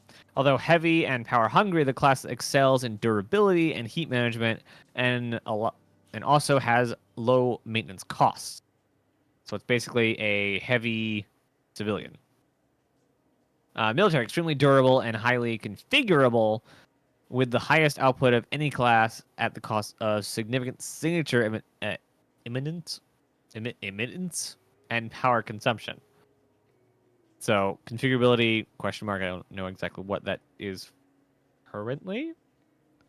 But because there's also the military, this one is a lot more significant. Stealth components are the most fragile and output in the middle of the pack. However, they consume very little power, have low minimum power consumption, and produce extremely low signature imminence. This reduces minimum consumption, makes them more flexible for power management, allowing you to easily adjust their settings without overburdening your power pool. Very nice. I like that they now have definitions for everything. And hopefully components start feeling a bit different, and we start seeing the benefits of choosing one type over another, especially like different components for different reasons in your ship. Not just like I'm running an industrial ship, so all of my stuff is industrial, but like maybe you have like a military grade not air compressor, what's it called? Life support system, because you rather have it that like top of the line performance with that extreme durability, not just heavy durability, but you don't care about the high power consumption or signature. So hopefully there's like reasons to mix and match, and like stealth can be like something that you don't use a lot in your ship, so you're just using something to take away the power from the power pool of the generator. There are also separate changes made to shield generators specifically. As far as shield generators are concerned, civilian average stats across the board, reliable and easy to maintain. Maintenance is a core theme of this entire update. Maintenance is not a thing in the game yet. Competition, excellent shield regeneration, and a rather quick reboot after collapse, but with lower max health. Perfect for hit and run or short reactive engagements. Basically, this is going to be your interceptors are going to probably have these. Industrial, the highest health pool among all classes. Interesting. I figured that would have been military, but anyway. However, regeneration is slow and reboot time after collapse is long, but it's the best tank of a lot of incoming damage. Military, strong in both health and regen, making it go for direct combat. Downsides include longer reboot time after collapse. So it doesn't sound like there's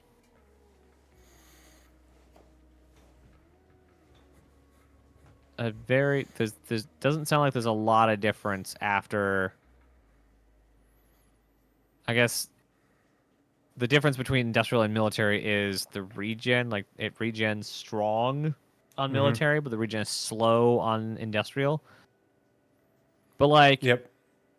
And it looks like it depends on tactics, I guess. Like if one of those if you're in running the a heavy value fighter of the reboot, like the reboot for the industrial, might be 3 seconds or 5 seconds, Yeah. while the military is for, a second or so better. Still more Yeah. than civilian, but less than industrial. Yeah. But like if I'm running like heavy fighter, I'm obviously going to be in combat mode well before engaging, which means we're booted up, shields are at full. I would want the highest health pool, and then I would just retreat to build it back up. Like That is a strategy. In my experience, like never bank on regenerating shields. Once your shield is gone, assume you're never getting it back. Are you talking about? There's regen and then there's reboot. So Yeah, reboot shields is what comes back after mode switch, I would assume. Regen is its reboot charging. time after collapse. So if your shields go all the way to 0, the way I see that, all the way to 0, or if they collapse from switching modes, I think. further research is needed. Mm-hmm.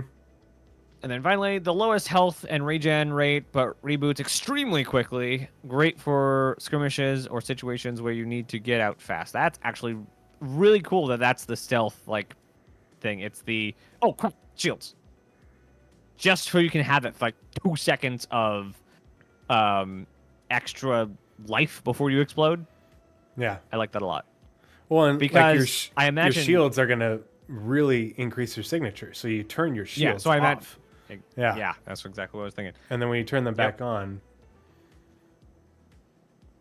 Yes. Yeah. Yeah, so I think the prime ones.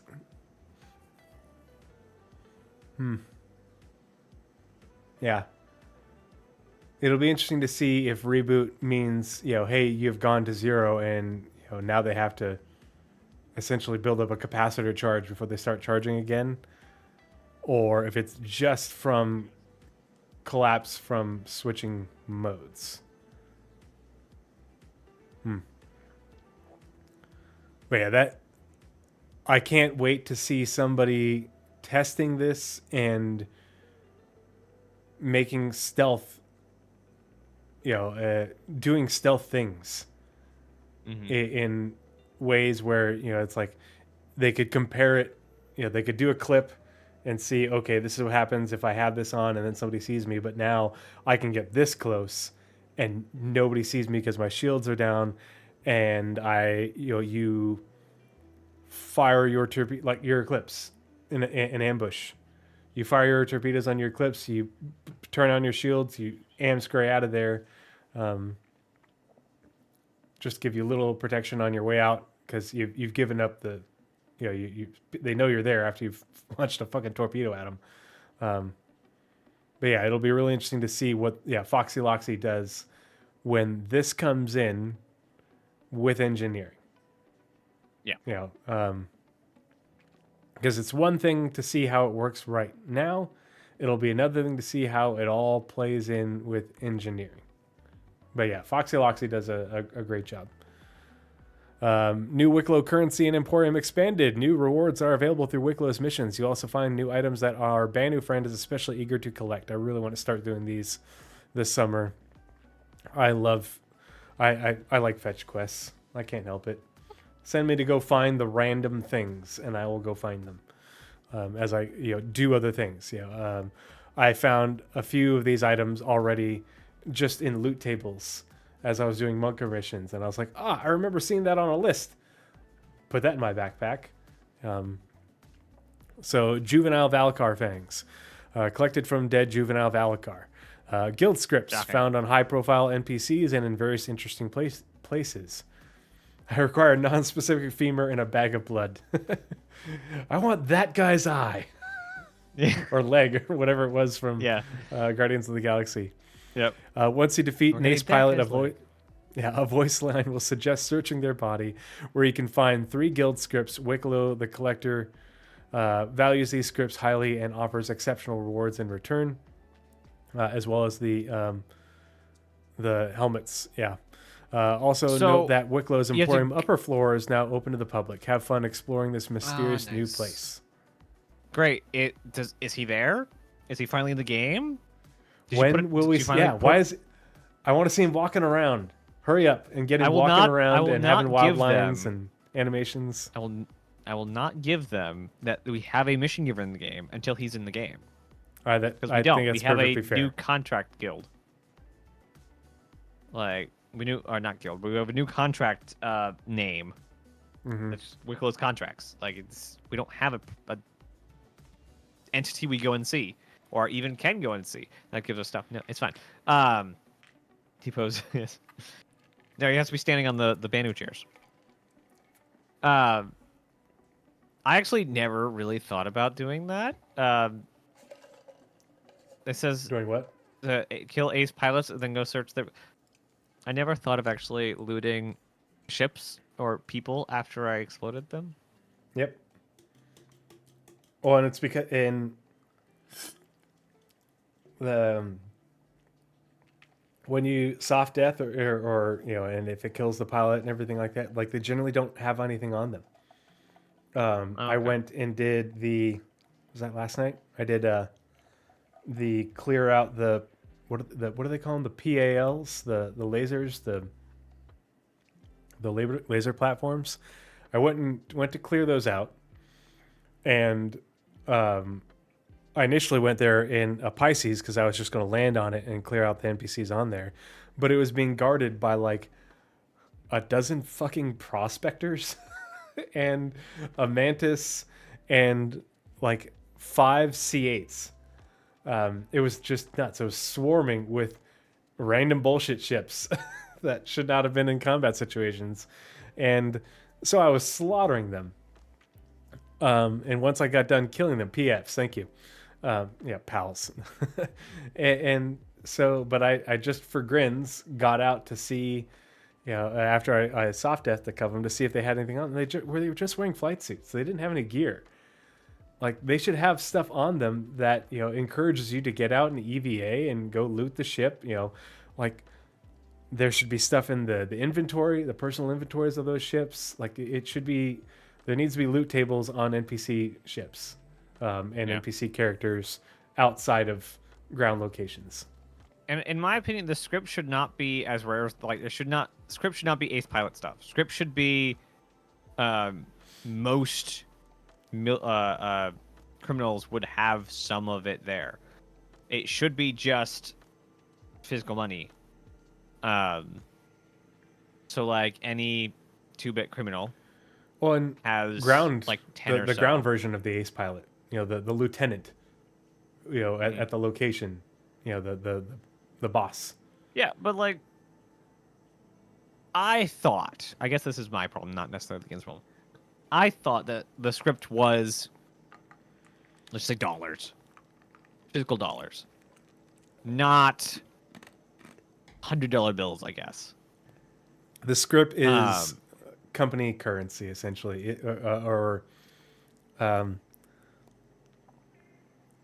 It's physical fucking Bitcoin or something. I don't know. It's not... It's not the currency. It is a alternate currency for specific things. I thought it was going to be more of, because criminals don't have access to banks and crap, it would be just like $1. Mm-hmm. It's like the gold coins in John Wick. That's a good example. Yeah. It's very specific. It's much more valuable than I thought it was going to be. I'm looking forward to when your guild script can be used at a guild location, and your council script or whatever can be used at a council location to get rewards. Like it makes sense that Wicklow would want to collect these things because he's a Banu, but they're a guild / council currency. You should be able to use it with them as well. So hopefully soon TM. Go ahead, and if you want to read the next one. All right, improve looting. They took all the looting away with item recovery 2.0. More looting. We polished the looting interaction. We've polished the looting interaction The F prompt will now smoothly appear on the closest available item or corpse you're looking at without the need to wiggle around to find the right angle. Thank God. The accidental pickups that previously caused chaos, like dropping your fully modded weapon into a pile of loot, should now be a thing of the past. Nice. I also would like them to have another loot screen that is every item within arm's reach. Not not a combat loot screen, but like a backroom loot screen. Press you have hold F and Alt to gimme. Well, not like a vacuum, but like you can. Oh no, I want a Like vacuum. if there's I understand. But like if you and all your Vacuum friends went and did some bunkers, and you threw all the guns just in a pile, I would really like if you could just just Alt F, Alt F or something, and it would bring up the items within arm's reach of you. Mm-hmm. Like all items within arm's reach in this giant thing. That way we could search through piles of stuff without having to pick it up, put it in a box, pick it up, put it in a box, and then get the inventory, which is also going away because, or at least getting refactored, as we know from the month reports, which we haven't even gotten into, and we've already been doing this for almost 2 hours. Yep. All right, so the looting was working great for me. It was definitely old one is ugly. It's garbage. What they did was not right, but it looked good. It was just needed to be refined. 2 loot screens. What do you mean 2 loot screens? Are you talking about the inventory screen and then the loot screen? Yes, the inventory screen should go away to have a better bulk loot, a slower loot screen. An area loot. An area loot inventory screen. Yeah. All right, raft. Argo raft. I love the raft. I'm sad about the arms, but at the same time, the tractor beam works great. So I still would have liked the arms because it was Rule of Cool that I liked, which made it better. I'm not complaining about having more SCU. I think given the size of the ship, it probably fits better in terms of comparing to other ships.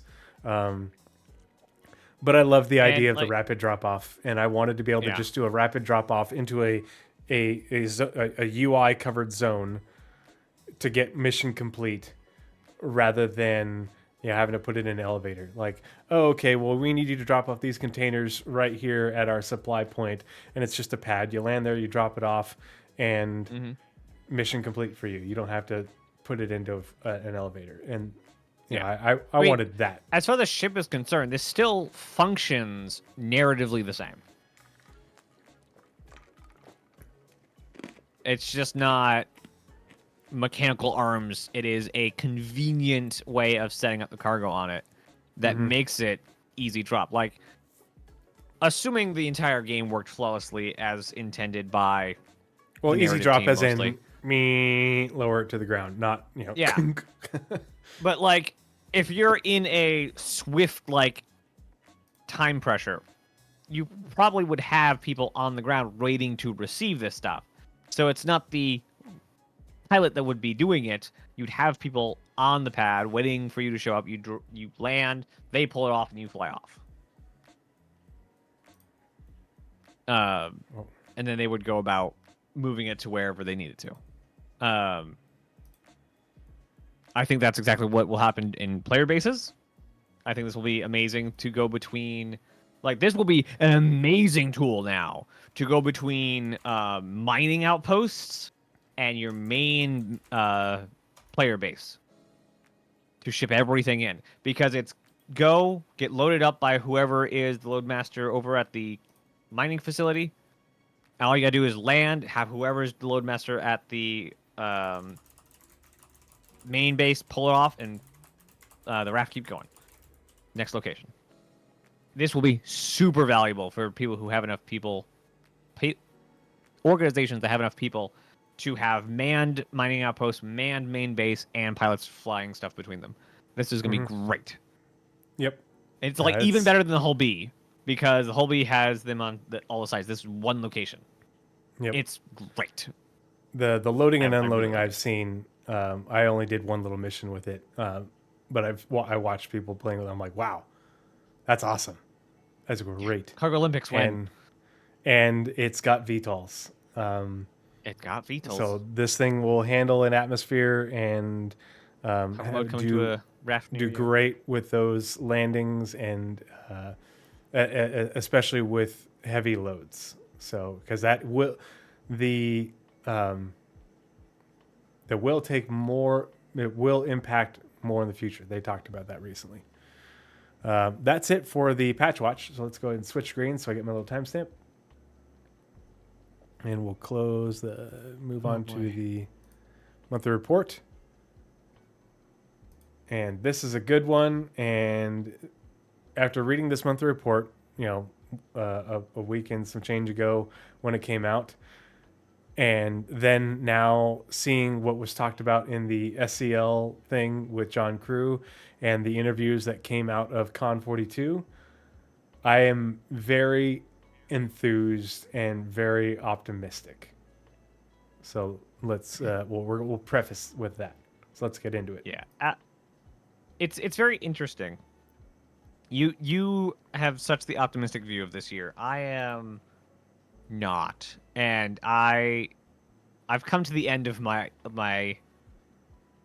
unabated optimism. I'm still optimistic for the project in general, but as far as anything coming in soon, no. And for those who don't know, we had a conversation in the Discord, and I came to the conclusion that I have zero hope for anything that I want coming in this year. It's been combat, and this sounds like I'm trying to throw all the amazing work that's been done in the game away, but throw away content in the game. That's what it feels like for me. There's a lot of good content in there, but a lot of it just feels like meh for me. There's everything that I've cared about in the past 3 to 4 years has been reassigned, not finished, or canceled. Going all the way back to the DCs and finishing the DCs, building interiors, all the ships that I want. Everything I seem to want just kind of gets moved away.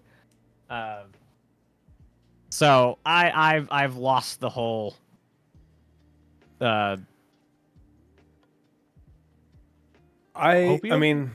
I'm not getting medical gameplay, which is the thing that I want, but I'm seeing content and I'm seeing indications that we are getting more variety of content that isn't just combat citizen. There is combat. It's also combat adjacent, but with a more complete experience that aligns with the Squadron 42 parody, because that's the thing that I want. I don't want to be playing two different. I don't want to be playing the same 2019 version of the game that we've been playing for years. I want to play the Squadron 42 2025 version of the game, and the features therein. And I want to play the content that enables. The handyman missions. I want those with full engineering enabled. I like the cargo hauling missions, and if I am doing my own maintenance on my raft while I'm hauling cargo, I'm much happier about that. And so I totally get where you're coming from, because the very specific items. Star Citizen, Oh yeah, well fuck me, less Star Citizen, yeah.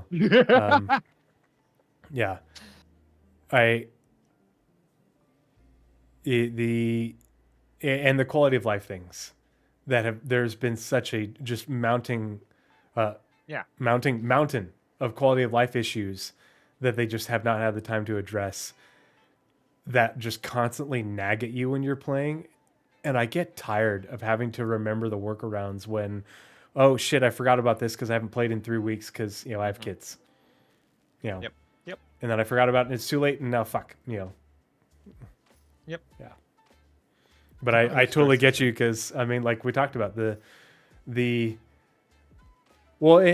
like we joke about Star Citizen, but one of Naz's things is building interiors in the landing zones. What, is one of the best things that you can do with those building interiors is let players own real estate, own apartments in those and customize those and buy your fucking furniture on the store and decorate it how you want. Star Citizen gets money. So you get to this goes customize back- your space. Naz is happy This goes because back he for gets me the way to the original location concept art.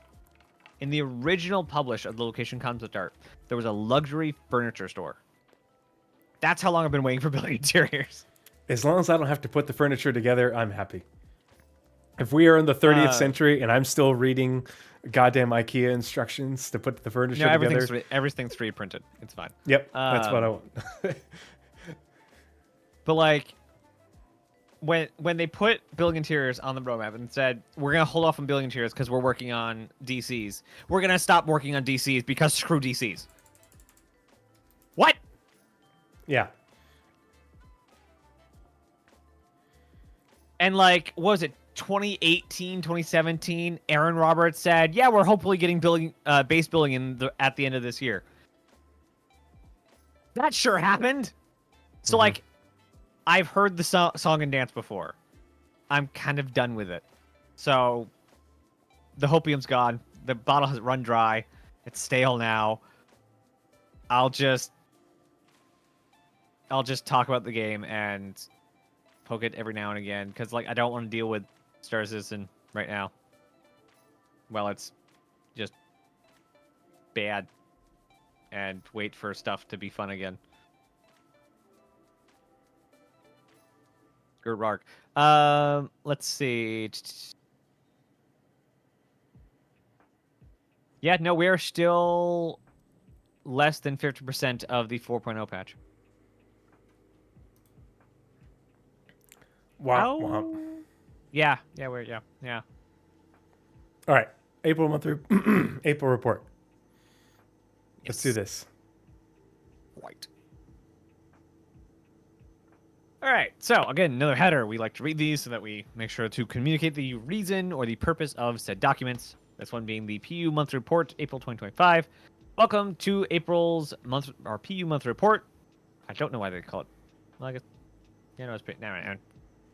With the UEN Invictus fleets currently preparing to make the jump to Stanton, most teams touched the upcoming festivities throughout the month. However, a lot of work was also done towards features and content coming later this year. Read on for more details. Prophetic. All right, AI Features. content. Yeah. Also, like, features coming this year.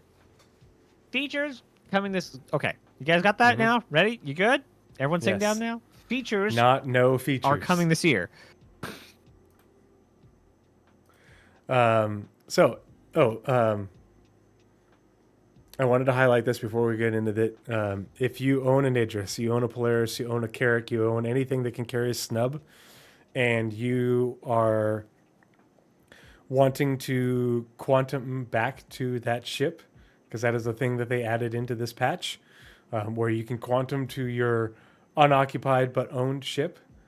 It works great, but if you bedlog in that ship, it resets it and it goes away. And so when you log back in, if you don't store that ship and then unstore it and go on about your business, it doesn't create a new marker for you to quantum to. Wild. So it... the Idris and the Polaris with their great big hangars require an XL hangar. So if you want to bedlog and then do this the next day, you'd have to fly back down to a planet at a landing zone, land in the landing zone, store the ship, and then unstore it, and then fly back into space for that to work for that next play session. So essentially, at the end of each play session, or before you resume the next one, you have to store and unstore the ship. Now, obviously, this is easier if you're using a ship that fits in a large hangar, but for the three capital ships that we have in the game that have hangars that this is really meant for, largely. It is limited in its use, but the bug has been confirmed and acknowledged. And the only workaround right now is to store and then unstore. So let it be known. AI content I found this out the hard way. I was very upset. AI content spent the majority of April preparing the release of Alpha 4.1.1, including the communications that players can now receive from mission givers. I do love, is the content super highly polished and amazing? No, but I'm getting talked to over the screen by a mission giver, and it's just that much more diegetic, and I appreciate it. And it sounds and looks better than just reading the text on the screen. You're interacting with something. It makes the game feel more alive versus just getting text messages. Pardon me. Although seemingly straightforward, the underlying tech required to implement this within the various connected systems was highly pardon me. Was highly complicated. The team also supported this development by preparing the captured audio and animation files in DataForge so the designers could implement them into the mission logic. Yeah, the ghillie missions. I've only done the first one, but it's good content. Most games don't do that, especially in an MMO environment, and so it's that extra touch that, for me, goes a long way in the quality bar of the making of raising the quality bar of the content when it works. In keeping with the general directive of looking for more ways to convey the PU's overarching stories, the team worked on a new approach that, when implemented, will be an exciting new way to update players on storylines and events.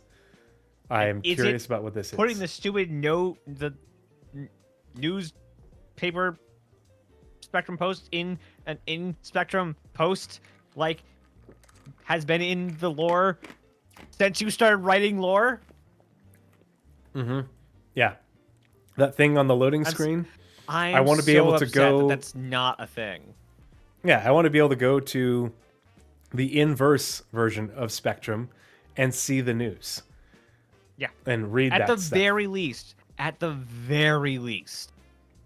the Spectrum kiosks. Mm-hmm. The newsstand kiosks. I know there's one in ArtCorp. I think there's one Babbage somewhere. Where they have them be like on repeat playing the Jared narrated SSN, right? Is that what it is? SSN broadcast? Yeah.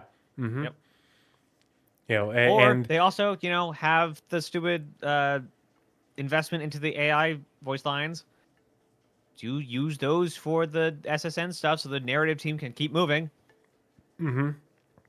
When in like the missions, for Rayari and like the hunting the Copions and stuff, there's blue things that look like they should be a hyperlink. Not a hyperlink. They just tell you what to go read in your journal. I want those things to be a hyperlink that takes you to the Galactopedia article or the SSN article or something like that. And I feel like they are close. I'm the lore guy. I want to know that. Yeah.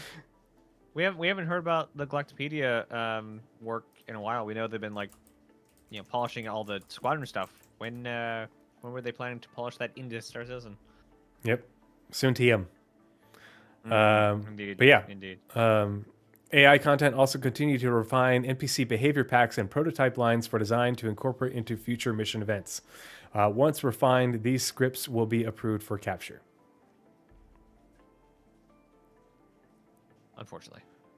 Fortunately, unfortunately. All right. Ready for the next one? Yep. All right. AI features. Last month, AI features focused on refining the juvenile Valakar. Improvements include changes to the idle roam behavior and navigation mesh to reduce the likelihood of it getting stuck. Just slash unstuck. A cooldown was added to its melee attack, with one creature now reevaluating targets during the cooldown. Issues were fixed with the Valakar not looking at its target when emerging from the ground. Sure. As if they could see you from underground. Technology developed for the juvenile. Do they have eyes? Valakar. Ooh, that's a great question. We need to, one, Galactopedia updates.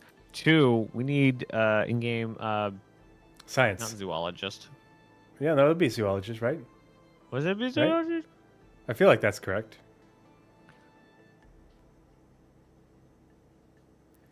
In-game little kid with magnifying glass setting fire to ants.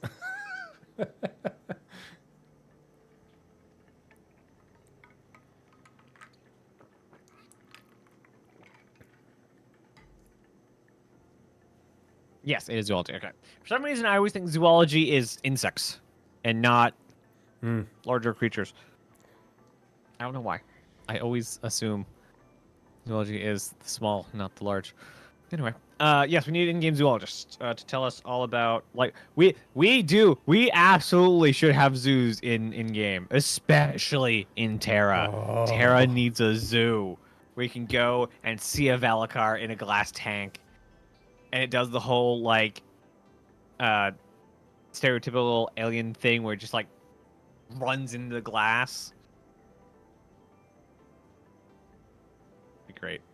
They need a zoo. They need a zoo on Terra. Absolutely. Make it happen. Whoever location team people are. All right. Where was I? Should we fix that?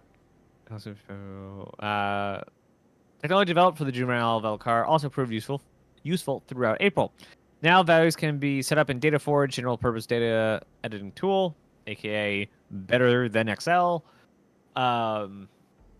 It's a whole, like, nested thing. It's really cool. It's an entire data processing thing that makes setting up all the data needed for all the stuff in the game a much more contextual and easy to read and input. And a lot of it's automated. And passed to Subsumption Behavior's scripting engine, or Subsumption Behavior Scripting Engine. Previously, these values were set up in Subsumption itself, meaning that it was hard for the designers to adjust the setup and create variations. Nice. Okay, so they are able to use DataForge to influence Subsumption, or to call into Subsumption, so now they can use data, not just what they input, but also data that is gathered from the game world to influence Subsumption. That is going to change a lot of stuff. Well, not change a lot of stuff, but make a lot of stuff better for behaviors in the future. I wonder if that's actually going to help make reactions a bit better. Yeah, the have them be, like, smoother and the timing more accurate, right? I guess. Yeah. Yeah, so, like, gunfire. What was that? Okay. I know there's a lot of server latency there, but, like, yeah, hopefully, like can they, if they, Well, it the just one seems thing I always really like games doing- inconsistent. Yeah, it does. Because I've had NPCs react very quickly, inappropriately, and it seems like there's almost like a, like it's going like this. It's not. They experience 1% and 0.1% lows, like we do, but for their reactions due to their frame time, and you catch them on a 12 FPS versus a 99. And it makes a huge difference. That's just the people who had their coffee and who have a 12-hour shift. Yeah. If you're an NPC at the beginning of your shift or at the end, yeah. That should so be in Subsumption, though. That's It's absolutely part of something they could the do. simulation. Yep. Because, like, they have dynamic. Well, I don't know if they can change the distance of perception, because in the demo where they had like the night and day perception, it was 2 different like phases. It wasn't shrinking or growing their perception cone. So I wonder if that's one of the abilities that I have. But like they could totally do that for like not only like the coffee would do like two things. It would increase your perception cone, and it would increase your reaction time. I think that'd be really cool, because like then you'd have like NPCs at the end of their shift going and getting some coffee to get those benefits to do their job. That would be so, because you could make that systemic. You can make coffee systemic. We already had the machines. The machines are already in game. Like, make it happen. You know. Make it happen. Like, this is why we need crafting, for coffee. All right. By exposing more behavior values such as attack ranges, timeouts, and the use of specific melee and projectile attacks, the designers can now rapidly create variants for specific scenarios and gameplay needs. Not just for Valkyr, but I imagine now that they know that they can do this, it'll be added to other stuff. For human Redacted combat creature. AI... Redacted creature. Which is... What shouldn't be the redacted next creature is Valkyr. in Pyro? That shouldn't be redacted, because we know the name. We don't know since Jake left, but what they said was if we know the name, it's not reacted or redacted. We Maybe know. it's a new one. Don't make a new one. We have plenty. Where's my Boreal Stalker? Yep. Yeah, where's Space Harambe? Like, we have Space Whales, we have the Whip Crab, we have the Oni Crab, we have Boreal Stalker. I don't know why I'm stuck on this. And they said maybe possibly they want to do it. I want a giant cave spider. Like a cave spider that is as big as a cave-like tunnel. And that doesn't attack you until you touch it. So it just like creeps up in the cave. And then once you are like within its boundary, basically just drops on you.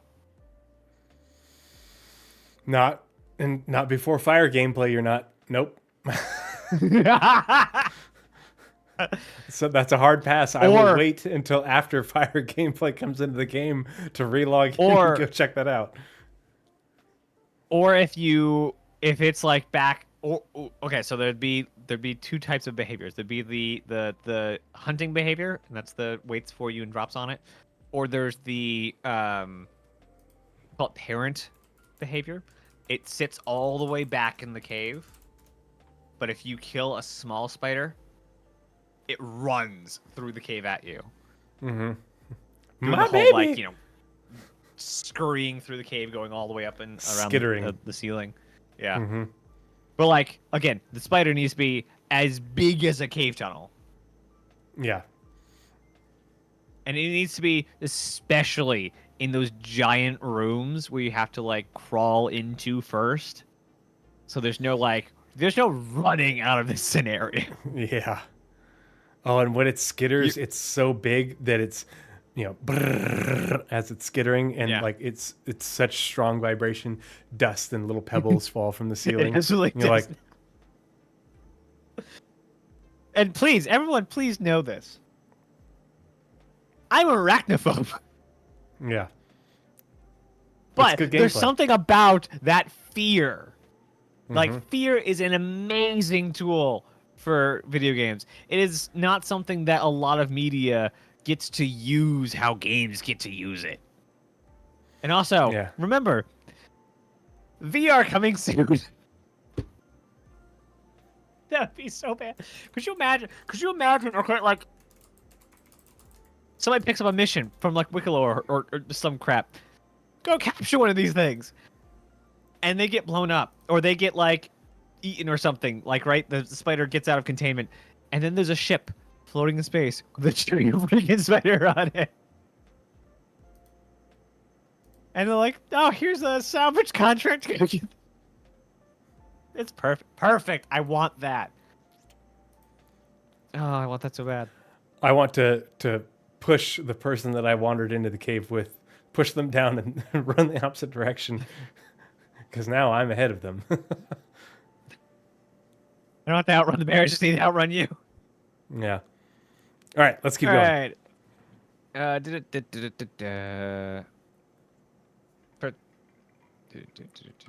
Air combat first reaction was focused on first reaction and escalation, including resolving bugs with the new system, which is I think we were just talking about could be used, Bugs. and adding a refinement for adding and refining new reaction wild lines and implementing new methods for controlling which events NPCs respond to.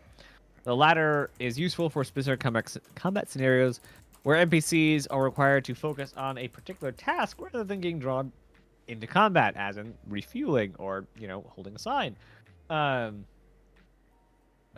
Refining and polishing continued on compromised cover reactions, while new prototype technology was implemented to lower weapons when friendly fire is detected. Neat. Maelstrom. Maelstrom? When your Maelstrom cover gets blown away, Oh yeah. they react to it, and yep. That is absolutely something that is polished for Squadron. Yep, exactly. Because this is one report now. The one report to rule them all. AI Game Intelligence Development Team. In April, the Game Intelligence Development Team worked on various Star Script improvements, including allowing users to right-click task extension links and search for an existing task to connect it to.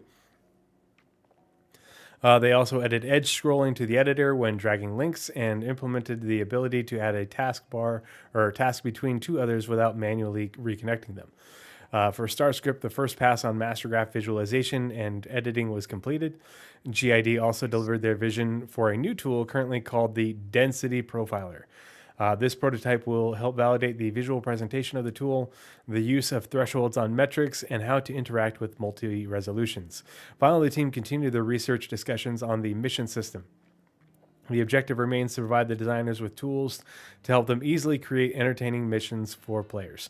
So what they are doing is building out more tools and functionality within the tools that the devs use. Currently, they're doing a lot of work for StarScript, and StarScript is what the designers use for making missions. It's part of missions, in-game events, in-game chains of behaviors, things that happen in the environment. If this, then that. And so the faster that they can work on these things and more reliably, the less bugs there will be, the more they can get done in a given time. All right, back to Naz for AI Tech. AI Tech progressed through the Pathfinder system, making various improvements and cleaning up requests involving multiple starts and end location. Based on a path's start orientation, devs can now readjust the initial animation for better continuation when exiting a usable. Nice. For the movement system, AI Tech are improving chase target requests to allow the chasing of ground vehicle targets alongside NPCs. The challenge with this is that the position of the ground vehicle could be outside of a navigation mesh triangle. Yeah. Multiple improvements were also made for both triangle mesh-based navigation and voxel 3D navigation.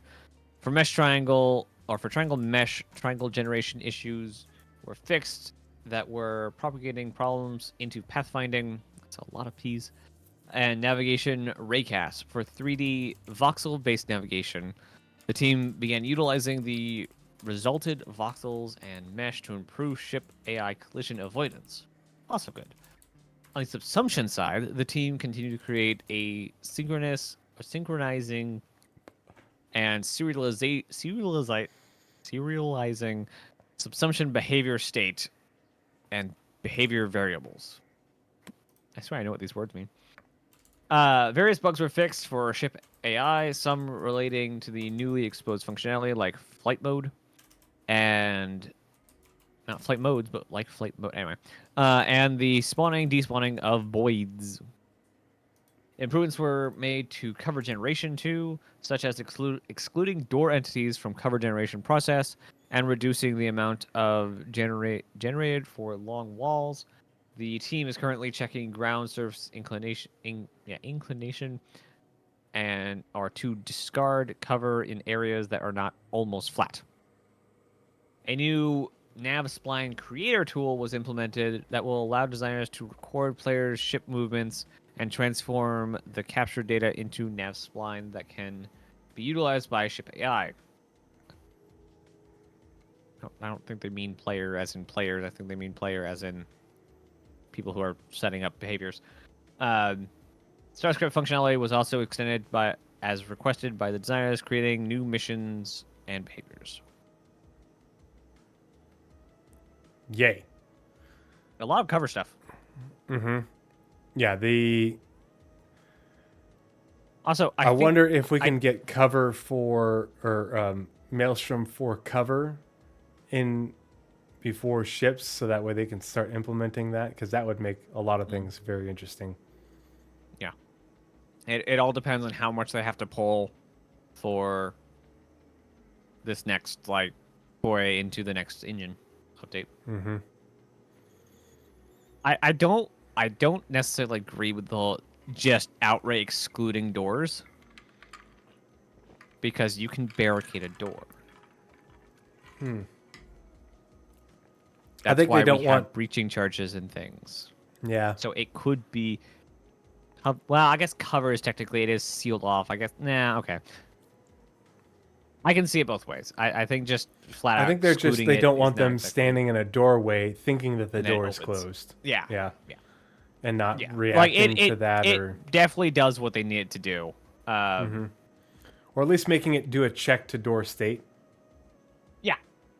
Without flat excluding it, but that would also be another check on the server, and if the server's not running well, it will be a bad check, and then they'll stand in an open doorway thinking they're in cover. And this is the better solution. I will. It would be really funny if they tied a reaction into it. They're standing there like this. They're like, okay, waiting. Oh and then shit! when the server catches up, and pop back. Yeah. Absolutely. All right. Animation. Last month, the animation team. I see. I get to read animation, but you get to read ships, so you're welcome. And then I get to do community. The animation team continued to support the studio-wide initiative of focusing on content for the PU. They also progressed with the Valakar, supported various new mission givers and world NPCs, and began working on a new creature. All right. You're gonna have to keep count. Oh, for ships? Okay. Yep. In the EU, the team focused on closing out tasks for the Invictus launch week, including 3 new ships planned for the release at the event. The Misk Starlance attack was also completed, so 3 plus TAC completed for upcoming flyable release. Progress was MTC, made. the Asgard, and 3 new ships Cat. planned for release. Well, yeah, Grey Cat, And- MTC. So there's 4. Are they calling the Idris and the Mirai, right? The whatchamacallit, isn't there a new one? Not that I've heard of. No. But Crap, the what was MTC, the Asgard. I said ships. I don't think the Idris was. It could be one of them. Guardian It could be those MX. 3. Yeah. Is Okay. that coming out for Invictus? Yeah, the MX. Yep, it's on the show floor. Yeah. Okay. So MX, Asgard, and and whatever it's called, Grey Cat Rover, which I really like the look of. Yep. And then the TAC. So we're up to 4. Yep. Progress was made on 4 more down ships. So we're going to talk about ones that are not talking about. If we're just going to talk about what we haven't seen already at Invictus Launch Week, we've got 4 unannounced. Because those other 4 we've seen, we know now. Unannounced vehicles, not ships. This includes both kinds. The first is progressing through the white box towards full production, while the second is approaching its gray box review and LOD0 complete. The third, which was briefly shown in a recent episode of Inside Star Citizen. Briefly shown in a recent episode of Inside Star Citizen, progressing They through say that a lot. concept. Progressing It's through almost done. concept. No. It's almost done. The second, the third, which was because of the. Wait, what? like that recent word's doing a lot of work there. Yeah, we haven't had a lot of ISC recently.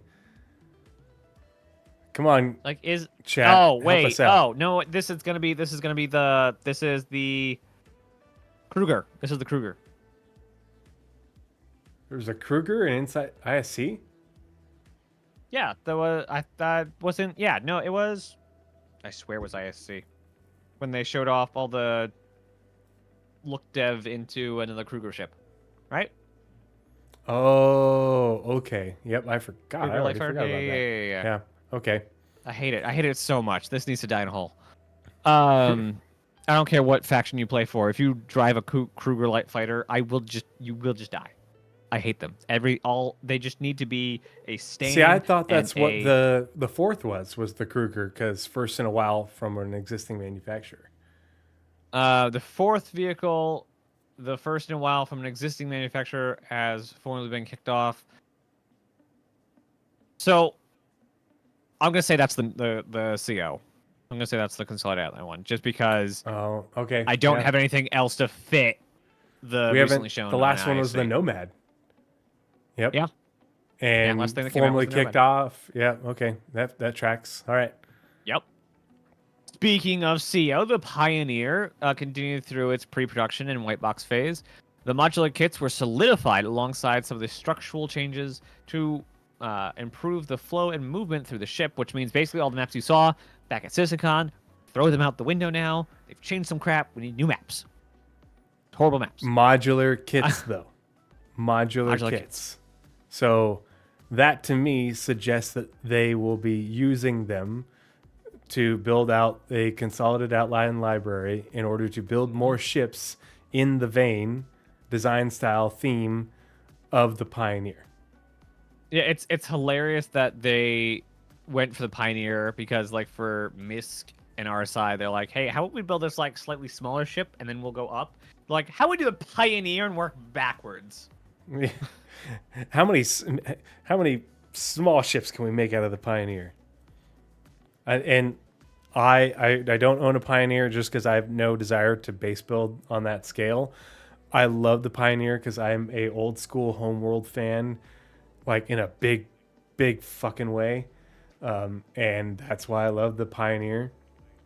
And so when we got the Nomad, I was pissed because I was like, I don't want Consolidated Outlander to look like that. I want it to look like the Pioneer. And so now I'm very hopeful for more Pioneer, less Nomad. Yeah. And they did make it up with lore because that's what lore is. It's the glue that makes excuses. Shut up. Why the Mustang and the Nomad look so weird compared to what we know the Pioneer, because the Pioneer was the first thing from Consolidated Outline that we knew, I think. Anyway, it was the lore excuse was they're just kind of an everywhere company. They just do what they feel like, what they vibe with at the time. They don't really have a style. They just gotta do it. Hopefully that goes by the wayside and they actually shut up and do good work. The team also continued to refine the core visual elements to inject the Consolidated Outline art style. The right one. Also, the right one, yes. one. I want the Consolidated Outline style. I really like it. Railings and all. Numerous paints were also created for new and existing ships to release for the upcoming event. We now know those are the paints we have now. All right, so that's the EU team. We are 8 overall for the last month, but 4, 5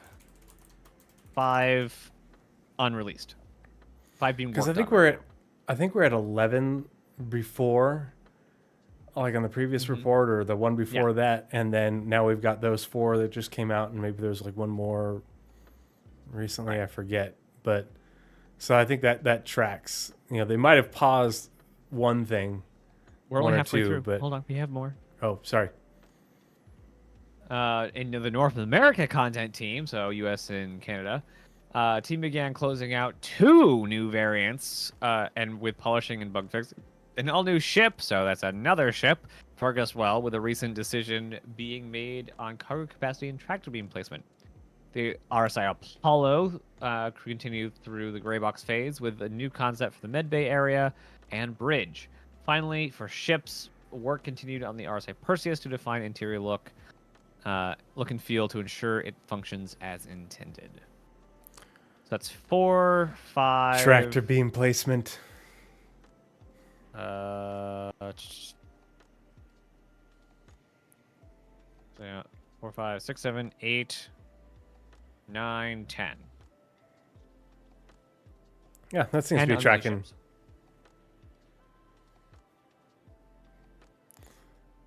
Nice. All right. All right. Community. The community team Community.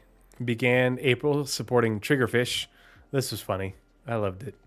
The mini Arena Commander thing, including parody patch notes for the scaled down Easy Hab Arena Commander map. They also supported the Spring Celebration and Free Fly.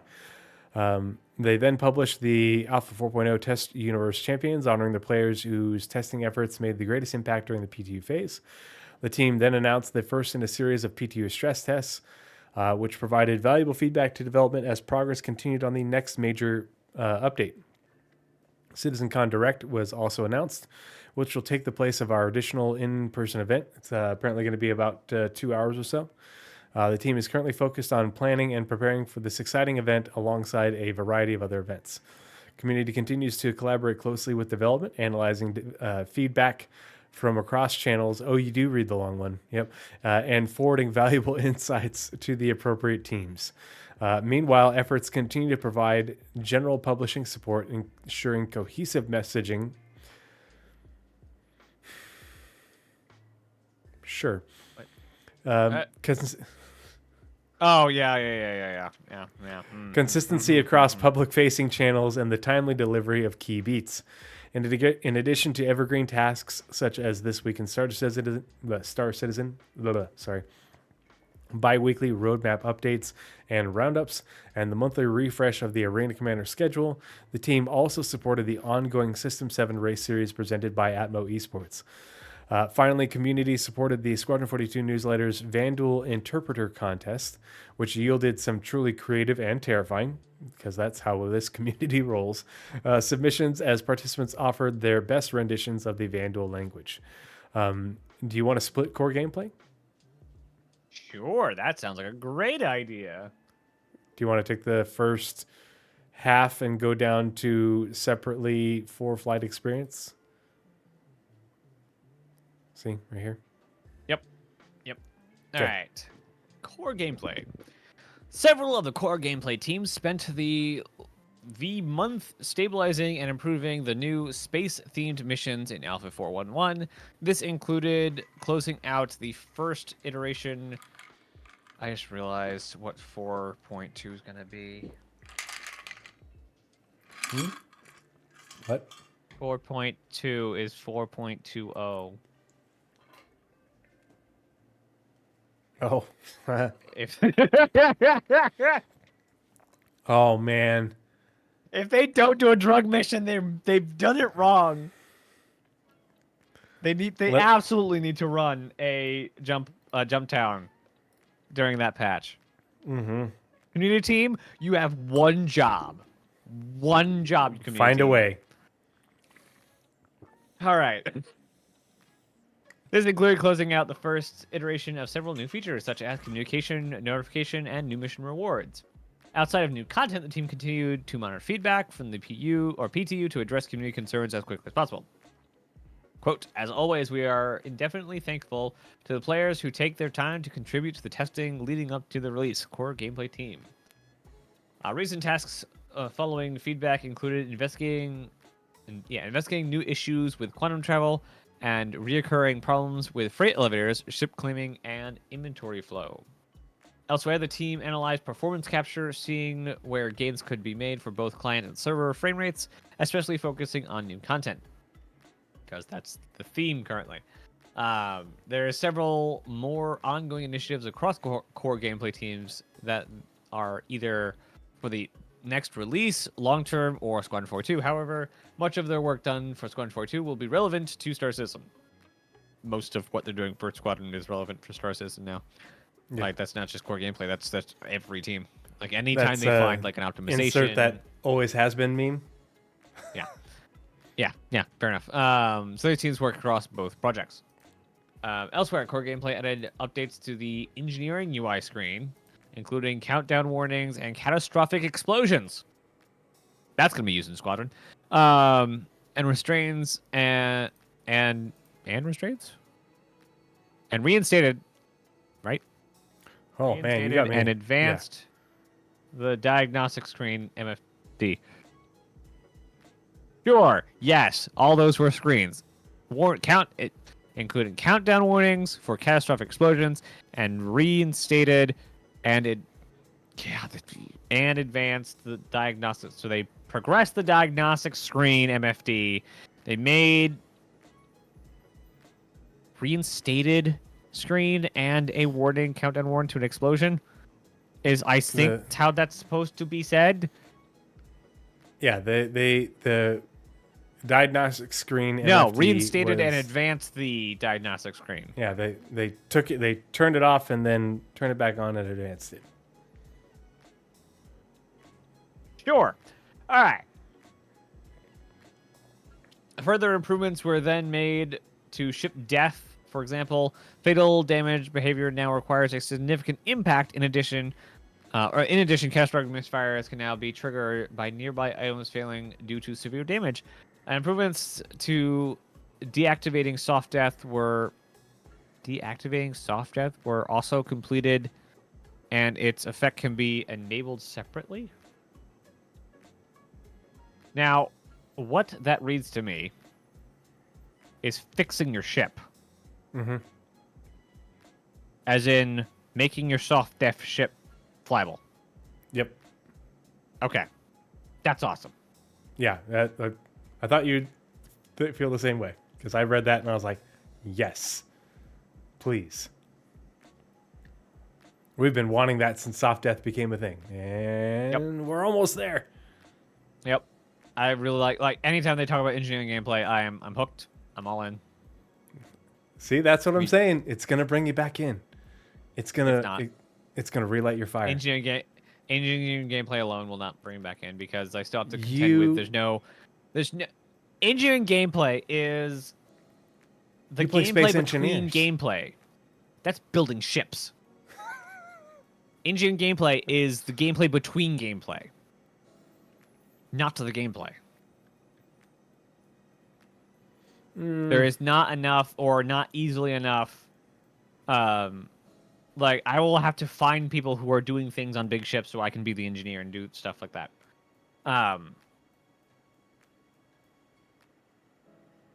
Like there's just not, it's not a thing, it's an in-between thing. So it itself won't bring it back in. Anyway, it is now your turn. For flight experience, the team enabled the new space flight mode in their feature streams. So the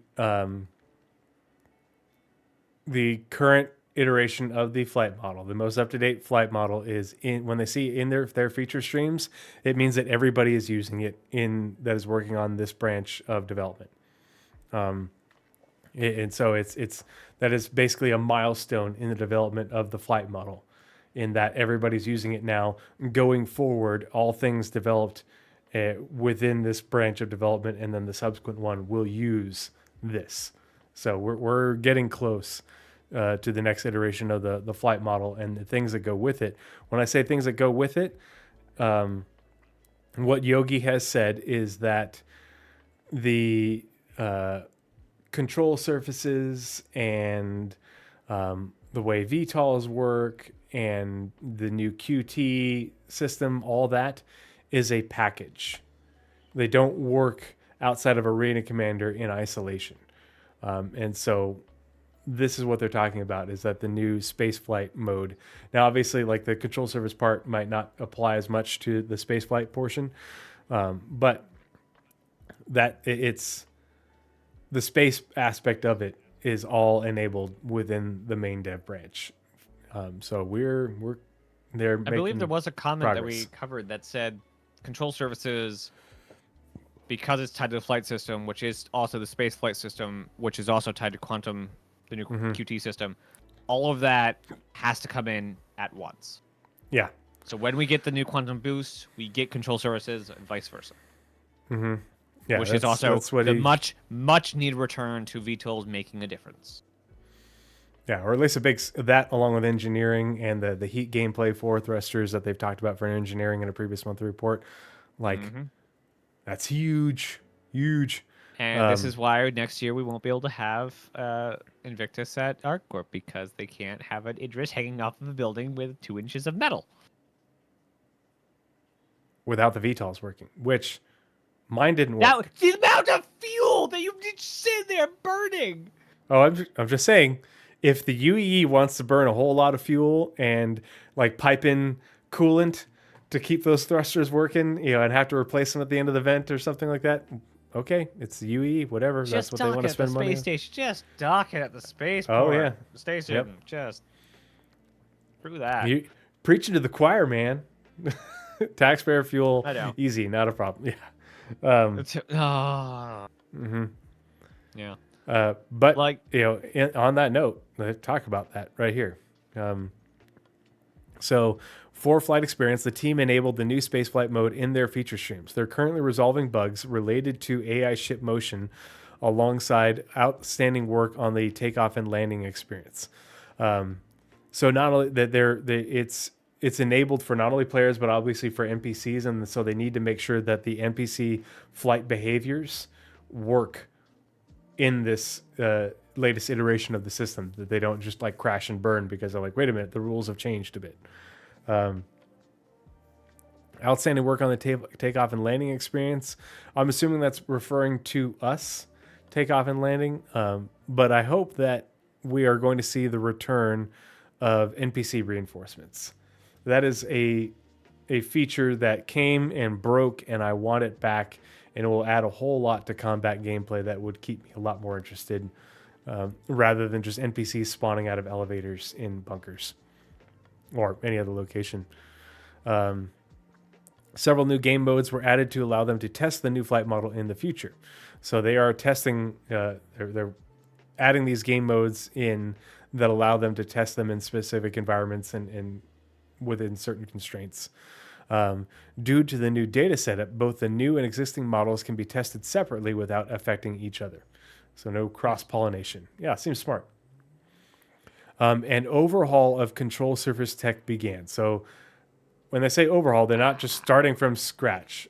They are taking what they have and they are updating it to get it to where they want it to be. So it's, they were here, they need to get it to here. So the tech is in, but they're building on that.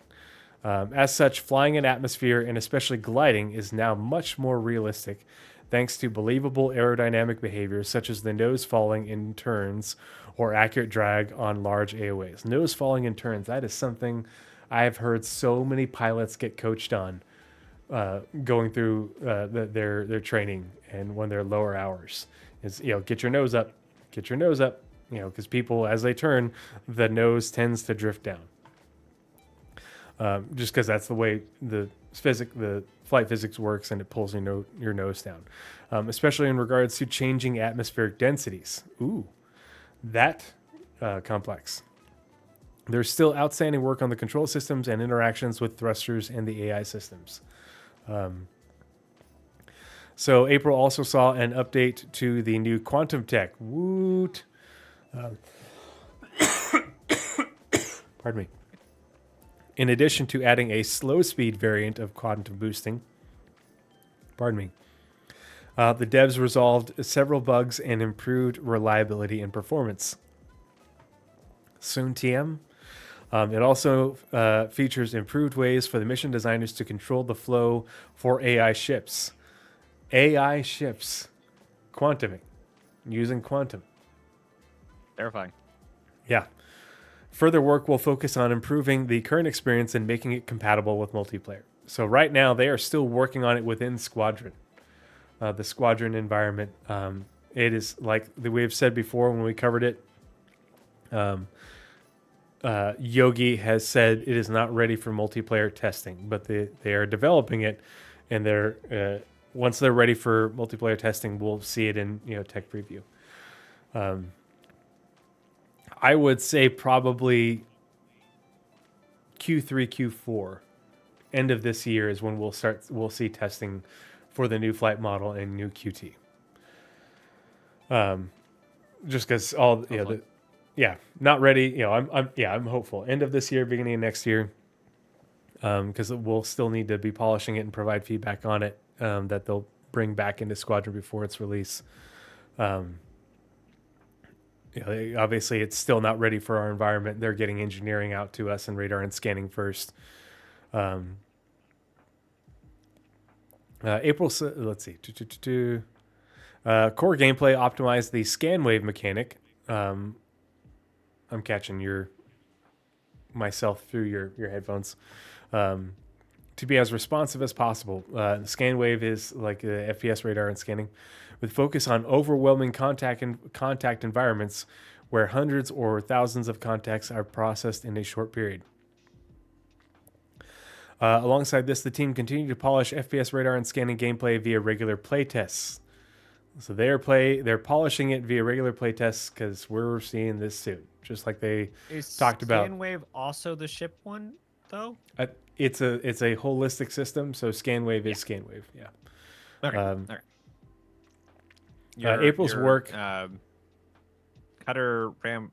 No. Cutter Scout. What's the Cutter? Right? Is it the Scout? Is it just Scout? Mm-hmm. That's correct. Of course it is.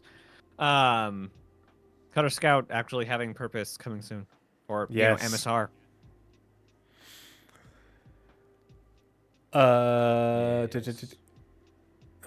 April's work included adjusting the detection formula. They were so close on both of these things, and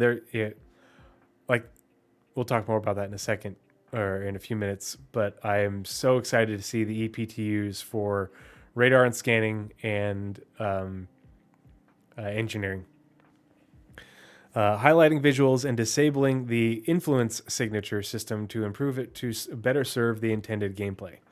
The team then made improvements to inclusion checks, such as adding a mechanic to skip checks for radar contacts within the same room.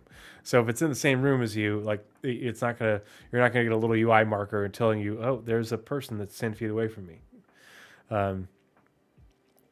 This allows for a smoother flowing experience when searching for items or objects out of direct line of sight, which would previously require a fully charged scan to detect. Lastly, the team iterated on the box-out display for radar contacts, optimizing and refining the marker placement. Design also began setting up which objects will be detectable by radar and scanning in the PU. Wow, they're really close then. Mm-hmm. They're really, really close. I would not be shocked if that was this next one. Mm-hmm. Yeah, it's hard to tell because we don't know what other things are on their list of to-dos of which thing's going to go into EPTU first. But we'll talk about that when we get to our next thing that we're going to talk about at the end of the show before we close it out. Several major bugs were fixed, including one causing the Misk Hull C to spawn with its spindle extended. That's like me when I wake up in the morning, which prevented flight in certain ports. A commodities issue stopping ships being selectable as a destination was fixed too. For refineries, the team added the location inventory to list of sources and destinations, while refining no longer consumes the ore bag so that it can be reused. For cargo, items placed on grids now take item pivot into consideration if the data is available. That is it for core gameplay. On to economy for you. All right. Last month, the economy team were involved in the new content coming in 4.1.1, including items and vehicles for Invictus. They also supported the design of several new mission archetypes, some of which have the chance to impact the universe in a more permanent manner. Intriguing. The team then began looking into making the economy more dynamic, testing various things. We are, quote, we are studying different economic models from history and fiction to get better impressions of how the economy will feel when it is fully fledged. Economy team. Do we know if Tony's still on that team? Tony is a director emeritus, so he's not full-time employed with CIG anymore. Like he is, Because that's like consulting. that's his stuff right there. Studying different Yeah. economic models. That's his thing. That's like his thing. That's his shtick. So I wouldn't be shocked if he was like in the trenches helping him with that now that it's finally time. The team also discussed the next iteration of item recovery and how it will influence the price and exclusivity of different items. Work then continued on backend shop refactor that will provide the tools to start building a better shopping experience. Nice. Finally, the economy and data solution team continued to create comprehensive data plan for providing better and faster information about what players like the most. Also very nice. Alrighty, mission design with most of their recent fundamental tech work complete. So this is talking about the fundamental tech work for the mission refactor system to allow for, the tech work needed to get, old missions working that they ported over, and to allow them to start work on new missions within the new framework. The team, so most of it, so they're largely complete. The team focused on improving mission quality. And so I say this in context. Space Tomato was talking about missions the other day, and he asked, he was like, hey, where are the investigation missions? They were in prototyping, at CitizenCon a couple years ago. What happened? Well, a lot of things about missions got worked on and then stopped because they're like, hey, we don't want to put too much work into designing these missions and making them until after we get the mission refactor done for 4.0 and server meshing. Now that the work for the mission refactor is done or largely done and it's in the game and they can start building missions around it and working within that framework, I expect that's part of this whole content thing. Is I expect they were so hyped about those missions that they were working on that they stopped. I expect that work to be get picked up again this year and into next year. The mining missions that we never got. Yep. I have them pulled up. Data heist, mining resources, new mission orison, package extraction, restoration contract. I don't know if we have that one. We have consignment, steel evidence. I think we have steel recovered cargo. Is that one in? Yes. Well, and I don't know if they made them back in because that's the problem. Is some of these missions get into the game and then they didn't make it through the 4.0 transition. So, but basically what this says is the blocker for us getting a lot of the missions that they've talked about in recent years that they wanted to get in the game is gone. And they had started that work, they had prototyped that work, they'd done design stuff, and now they can pick up, essentially where they left off or quickly get back to where they left off. And we can see that content in the near future. So I'm excited because a lot of those missions were things that I was interested in doing. And, a lot of people were.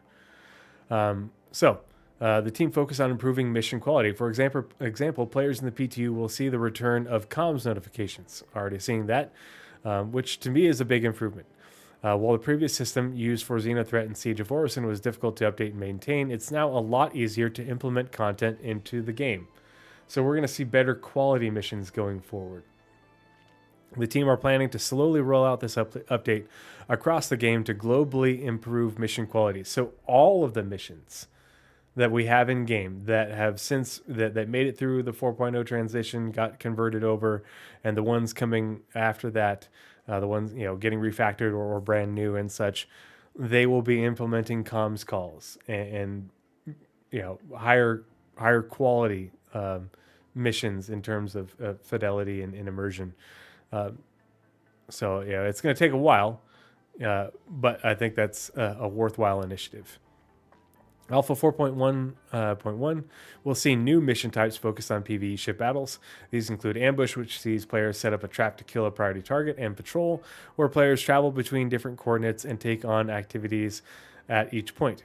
Work on these missions are also allowed the team to find and fix long-standing issues with spawning ship-based reinforcements. So ship wave missions should now function better.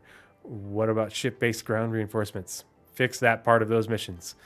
In April, just realized. So the 1.0 story is, or the beginning of the 1.0 story is the friction between Earth and Terra, and they said when they started this whole content narrative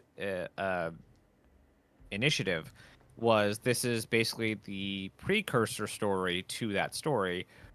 What does Pyro's story and the conflict of these gangs and the CFP and all these other ones have to do with the growing tension between Earth and Terra? Or is it the B story? That has me so interested right now. Because for some reason, this well of scum and villainy is going to call into question the loyalty of half the Empire. Yeah. What is going to happen? Holy I don't know, crap. man. Conspiracy theories abound. I will put one out there. Terra starts making their own military. Ooh.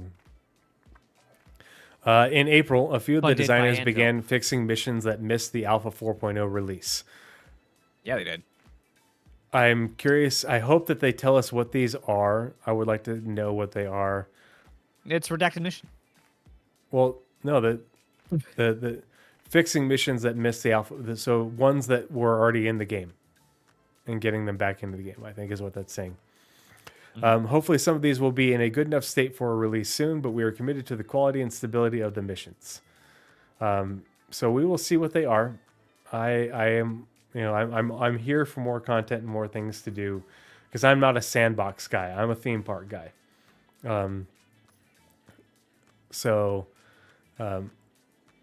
I hope that we can get an update on, like, I would love to just see a simple graphic broken down of what, because we talked about this, we covered it, like, what made it through 4.0, what is then coming now since then that didn't make the cut in time, what new things are they doing post 4.0 that we didn't have before, and what things pre 4.0 aren't coming back or are coming back in a different form.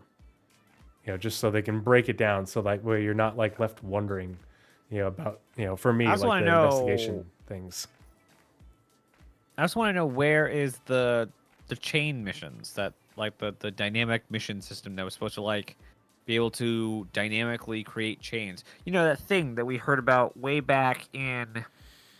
You do the mission, you board the ship, it- you find the pad, and it takes you on another job. And Was it 2016? Was the demo which one? the original Miles Eckhart demo? I thought it was 17. Could be 17. It was either 16 or 17. But like that was like the goal was like, we just need you to go do this one mission. But you stick around and you ask some questions. You're like, hey, But wait, there's more. there's a thing, I'm gonna go and check that out. And it balloons into a whole thing. Mm-hmm. And I realized when you said you don't like sandboxes, you like theme parks, I just realized what my kind of thing is. I don't like theme parks. I like sandboxes that I can build a theme park in. Fair enough. And right now, we don't have the ability to build theme park stuff. And there's really, like, there's only so much actual sandbox to it. Like, Yeah. The sandbox aspect is people making their own PvP content, really. And it's not So sandbox to me like, also includes like the repetitive the cargo missions and like the constant cargo missions and constant whatever missions. It's not like the Wicklow stuff, that's very theme parky to me. But the constant stream of the same thing, that's sandbox to me. Okay. And that's something that I desperately need to find. Like, somebody needs to make a mod for Starfield. There is there is one kiosk that I can find that does cargo missions, and there's only ever 3 of them, and one of them is always people. And I can't, for the life of me, figure out how to make the cargo that you're supposed to transport bigger. It's like only going up to 1,000 cargo, and I like have 100,000 cargo available on my ship. And I wanted to do more cargo running, but they just like half baked the entire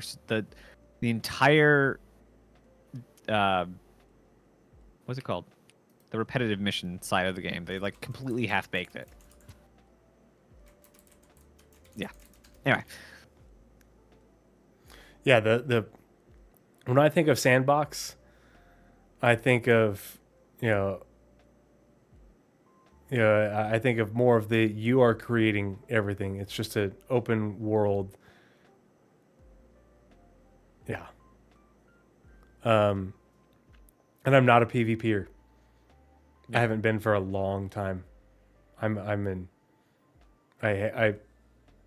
not that elder of a gamer, but I'm more on the backward slope towards elder gamer than I am younger gamer that's into PvP like I used to be. Which is why I like theme parks. I like story and narrative, and I want to play like I'm reading a book, or watching a movie. I want to be entertained. So updates were also made to Wicklow, including the things they are willing to trade to prevent the farming of rare components. This is what I was talking about. Ships rewarded by Wicklow will now only feature their unique paint, while the components will be added to the Emporium.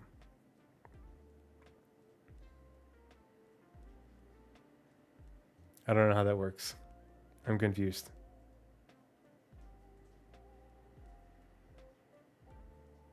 So all the stuff we said earlier in the show, with all those ships being added, the components are now not added, and you gotta get the components separately.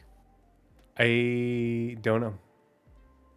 Rent farming of rare components. Ships rewarded by Wicklow will now only come with unique paint, while components are not in the ship. They will be added to the Emporium. Yeah, components have to be gotten themselves. Yeah, I just don't know if, like, when you trade for, say, the Polaris, do you also get the components separately and they're just not part of the Polaris transaction, and somehow that prevents farming? I don't know. No, but it says they will be added to the Emporium, not to your hangar separately. Yeah. And it doesn't say to the Emporium's inventory. I don't know how that works. I just know that Nope, they that is seem to think that as will... clear as mud. Yeah. In April, on to you for a narrative. My bad. In April, Narrative Team's main focus was covering crap for gameplay that's not there. Was a suite of new missions and support for the Invictus launch week. Looking ahead, the team prepared to cover more dead zones for the next capture session, which involved confirming trigger lists with design, writing scripts, casting actors, and coordinating with various downstream departments tasked with processing the captured material. They will also be recording unique dialogue for an upcoming event, as well as adding a new NPC archetype for use across multiple missions. The team also entered the polish phase on locations that will be arriving later this year.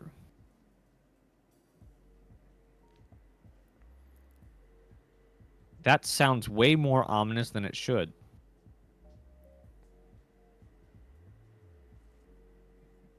Enter the polishing phase. See, that reads to me like bigger rather than just like the couple of stuff. Like, it doesn't sound like a Hawthorne location. That sounds bigger. Anyway, it doesn't say bigger, but it feels bigger. Improving the narrative flow of the areas, helping the branding team with the final signage pass to create more immersive environment.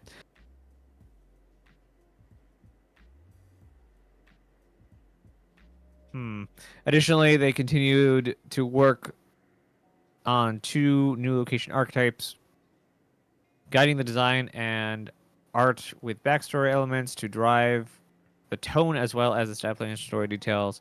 Also, with 2025 well underway, the team dedicated time to progressing their 2026 planning, including new story opportunities. Finally, the narrative team made an appearance on the Star Citizen Live answer questions about this year's ongoing storyline events. I like to hear about the new location archetypes because that's Yeah, that's new. an entirely new. There's two of them, new archetypes, and when they say archetypes, it means if we're not just going to get one of these new locations, there's going to be a whole bunch of them all over the verse. So more locations means more things to do that fit within the universe that they're building. So I'm here for it. Oh, is location archetype the wording there?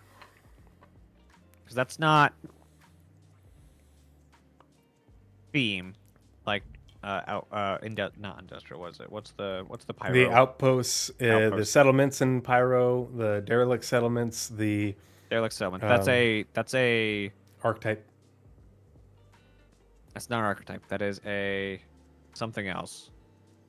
A salvage yard is a location archetype. I can get you an IC for that. If you want it. There's the More farm, variety in there's the locations. salvage yard. Yeah, so that's what they were talking about. New types of locations that are specialized in some way. Mm-hmm. Neat. 2 of them. Very cool. Well, and archetypes hope- could be asteroid facilities in a different archetype. No. We're not getting asteroid facilities. Asteroid facilities don't exist and they can't hurt you.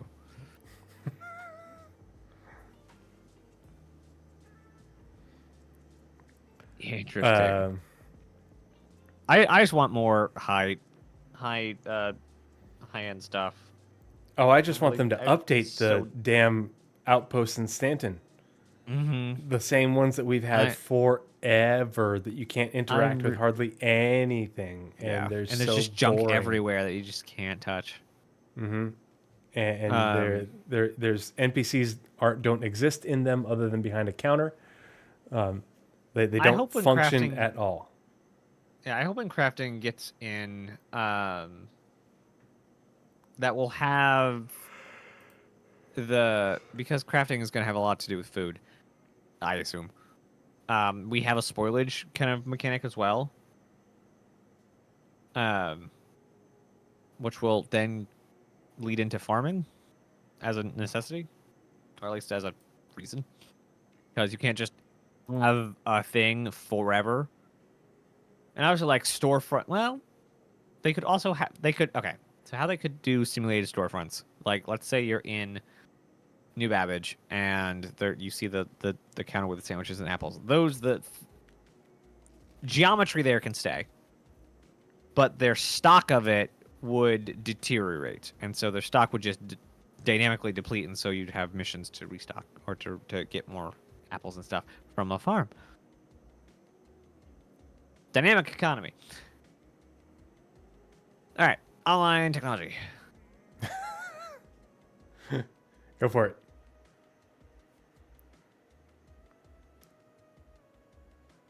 Wait.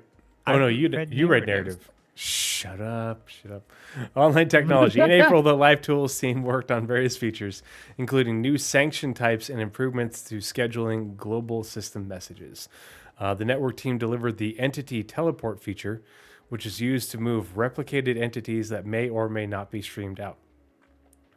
This enables systems like Respawn to directly reparent a player to a medical bed without needing to wait for it to stream in, streamlining and simplifying the respawn process. The team is currently finalizing the related API.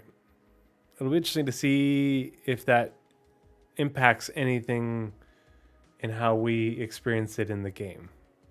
Probably just faster. Yeah, because it does lag like crazy. You're just sitting there looking at a blank screen that says the location that you're at, waiting forever. Ration treating leads, none of them. R&D. You hush, danger hobo. In April, various improvements were made to the lighting Lightning. evaluation. Zap. Light lightning evaluation. That's part of the Cloud and Atmosphere Ray March.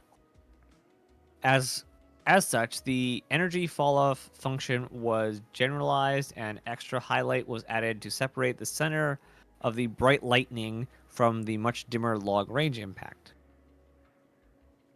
For dynamic weather, the temporal stability of the CPU accessible weather map was imported. Extra helpers for CPU weather queries were implemented, and robustness was improved when creating query context. Work also began on adding texture streaming support for volumetric clouds and ground fog rendering, sun disk rendering behind sufficient dense planetary clouds was imported and should result in softer transitions than before. Similarly, the sun disk behind gas clouds should occlude correctly again.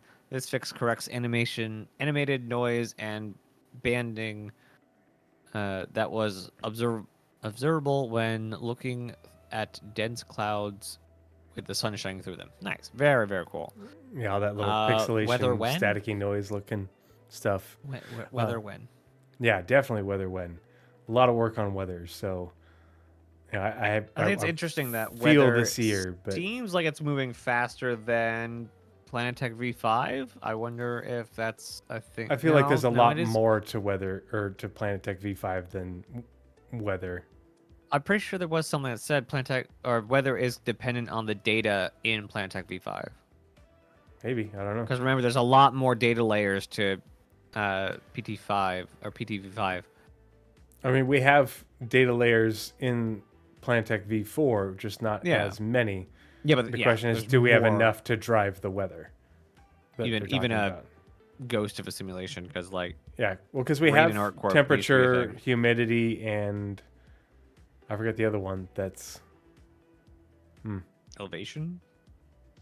Do we have elevation? No. there's more than there's several, but the ones I always remember are temperature and humidity are in the game right now. Yeah. Yeah. I'll read the last two since you did RNT. UI. Last month, the UI team worked to implement unique UI styles for several upcoming vehicles. They also supported upcoming events and created environmental UI to support the gameplay and storytelling. VFX. Last month, VFX worked towards completing their tasks on vehicles and weapons for Invictus Launch Week. Pre-production VFX work also began for an upcoming major release, including locations, creatures, and weather. Go back to the Roadmap Roundup. Progress tracker, major release, location, vehicles, and weather. It's going to be interesting. All right, I'm going to change screens real quick. So we have one more timestamp, and then I'm just going to very quickly go over the things, the timestamps for the Con 42 interviews. There's a summary that has some inaccuracies that is posted in my Discord, and I pinned it. I will be watching this over the next several days and giving my thoughts in my Discord as well. But I highly encourage everybody to watch it themselves. But it is several hours of interview. One of the interviews with Jared and Thorsten is over 2 hours long. So this is multiple SCLs worth of information between Jared and Thorsten and Will Weisbaum. I'm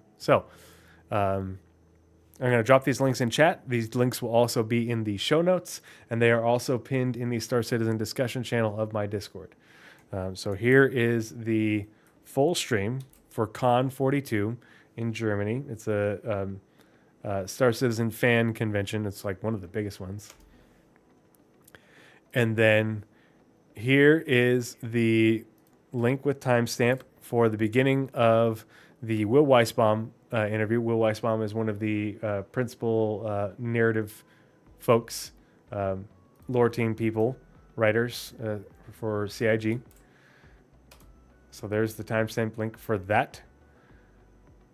And then here is the link with timestamp for the first interview with Jared.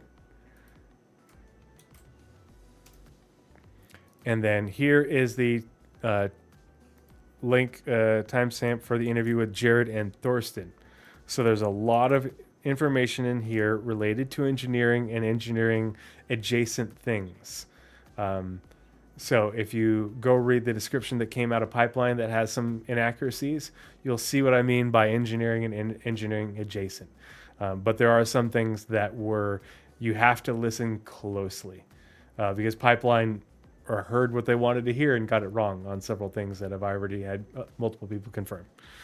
So do check those out. I will be listening to them all and making notes and posting my thoughts later.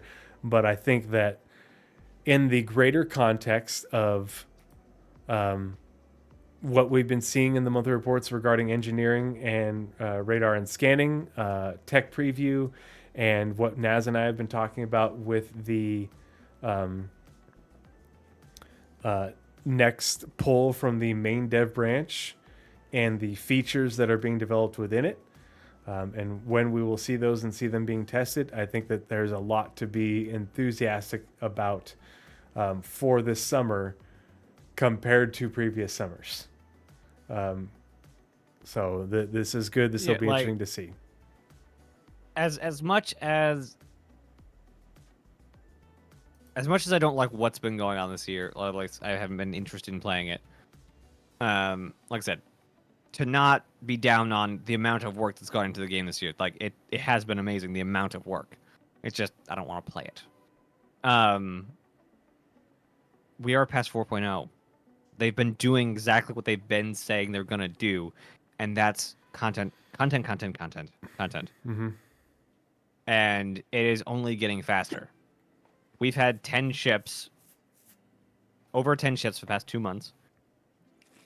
Even though a lot of those ships did go between the months, 4 of them didn't. 4 or 5 of them. 4 or 5 of them? A lot of them didn't. Several ships came out between the two monthly reports, but there's still 11 we don't know about. It's insane.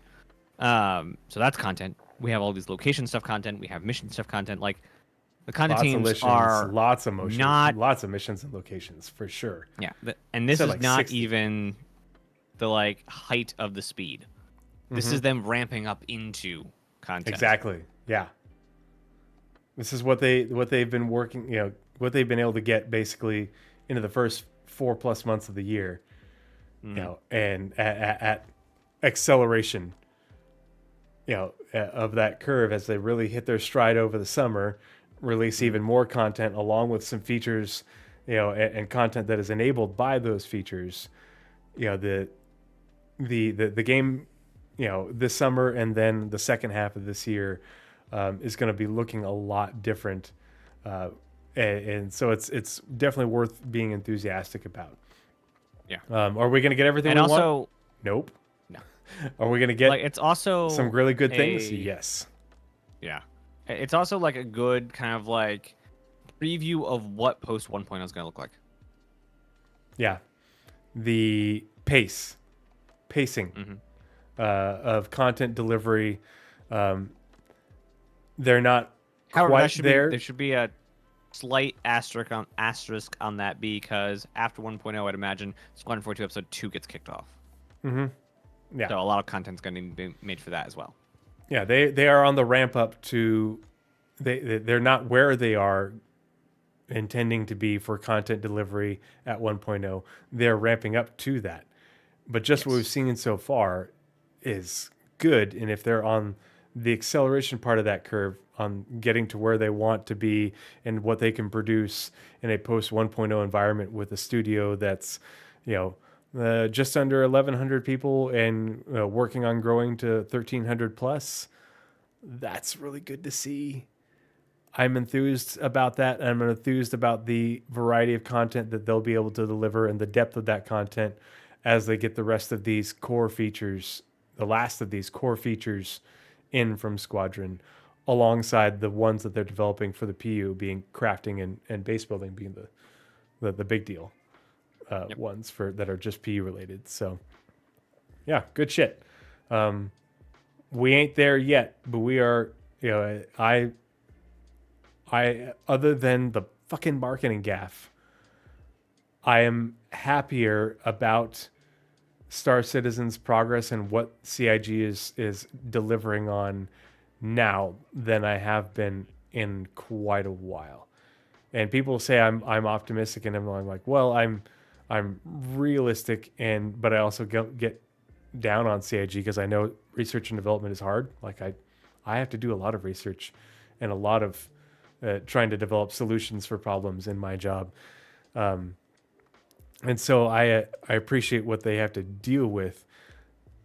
But like Naz said, we're past 4.0. They're working their way towards server meshing, but past 4.0 and getting these last big features that give us the Squadron 42 feature parity and what content looks like with those features in, like we're on the back end of the development part of the game. And the acceleration curve of the delivering on content and the actual game. So it's yeah. I would like to fund them by buying single player experiences for my PU enjoyment. Are you talking about single player experiences within the PU, or are you talking about single player campaigns that fund the PU? Because we did a podcast on that. That is part of the future funding model of CIG, but it is only part. Right after the anime. Yeah. Honestly, they honestly should already be courting a studio for an anime. They absolutely should be doing that.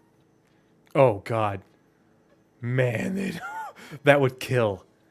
Could you imagine? Okay, so YouTube has me absolutely pegged when it comes to anime, with the big space battles and the super dramatic, lasers and explosions and fleets of ships and stuff like that. Can you imagine what that would look like in the Star Citizen universe with the UE versus the Vanduul? How epic that would be. Mother of God. Korea would absolutely come to a fucking standstill. The entire country would just stop. We know they like Asia more than the US because they have the giant QA they do every year over there now. Mm-hmm.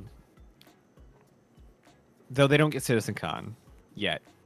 They should get a CitizenCon. Even though there's not a studio there, they should get a CitizenCon. I think eventually there's going to be a studio in Korea. Remember when they had that site visit? Yep. That makes sense. Man, that's a lot of talent over there. Oof. And nice. And tax incentives. And tax incentives. And CIG loves tax content. incentives. But yeah, they should totally be doing that. And I think that would just be amazing. They need more of that stuff. And also I think they should also not be. And this is not going to happen because Chris Roberts is Chris Roberts, and Kojima, he doesn't believe in small projects. But there should be room in the Star Citizen IP for expansion-sized single-player experiences.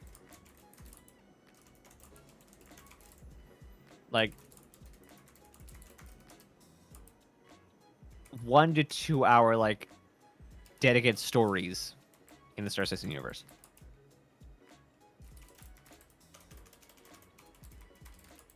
They're just narrative books. You just kind of go in and have a single player Star Citizen time and easy to build single player stuff. I don't know. I'd like those. Yep.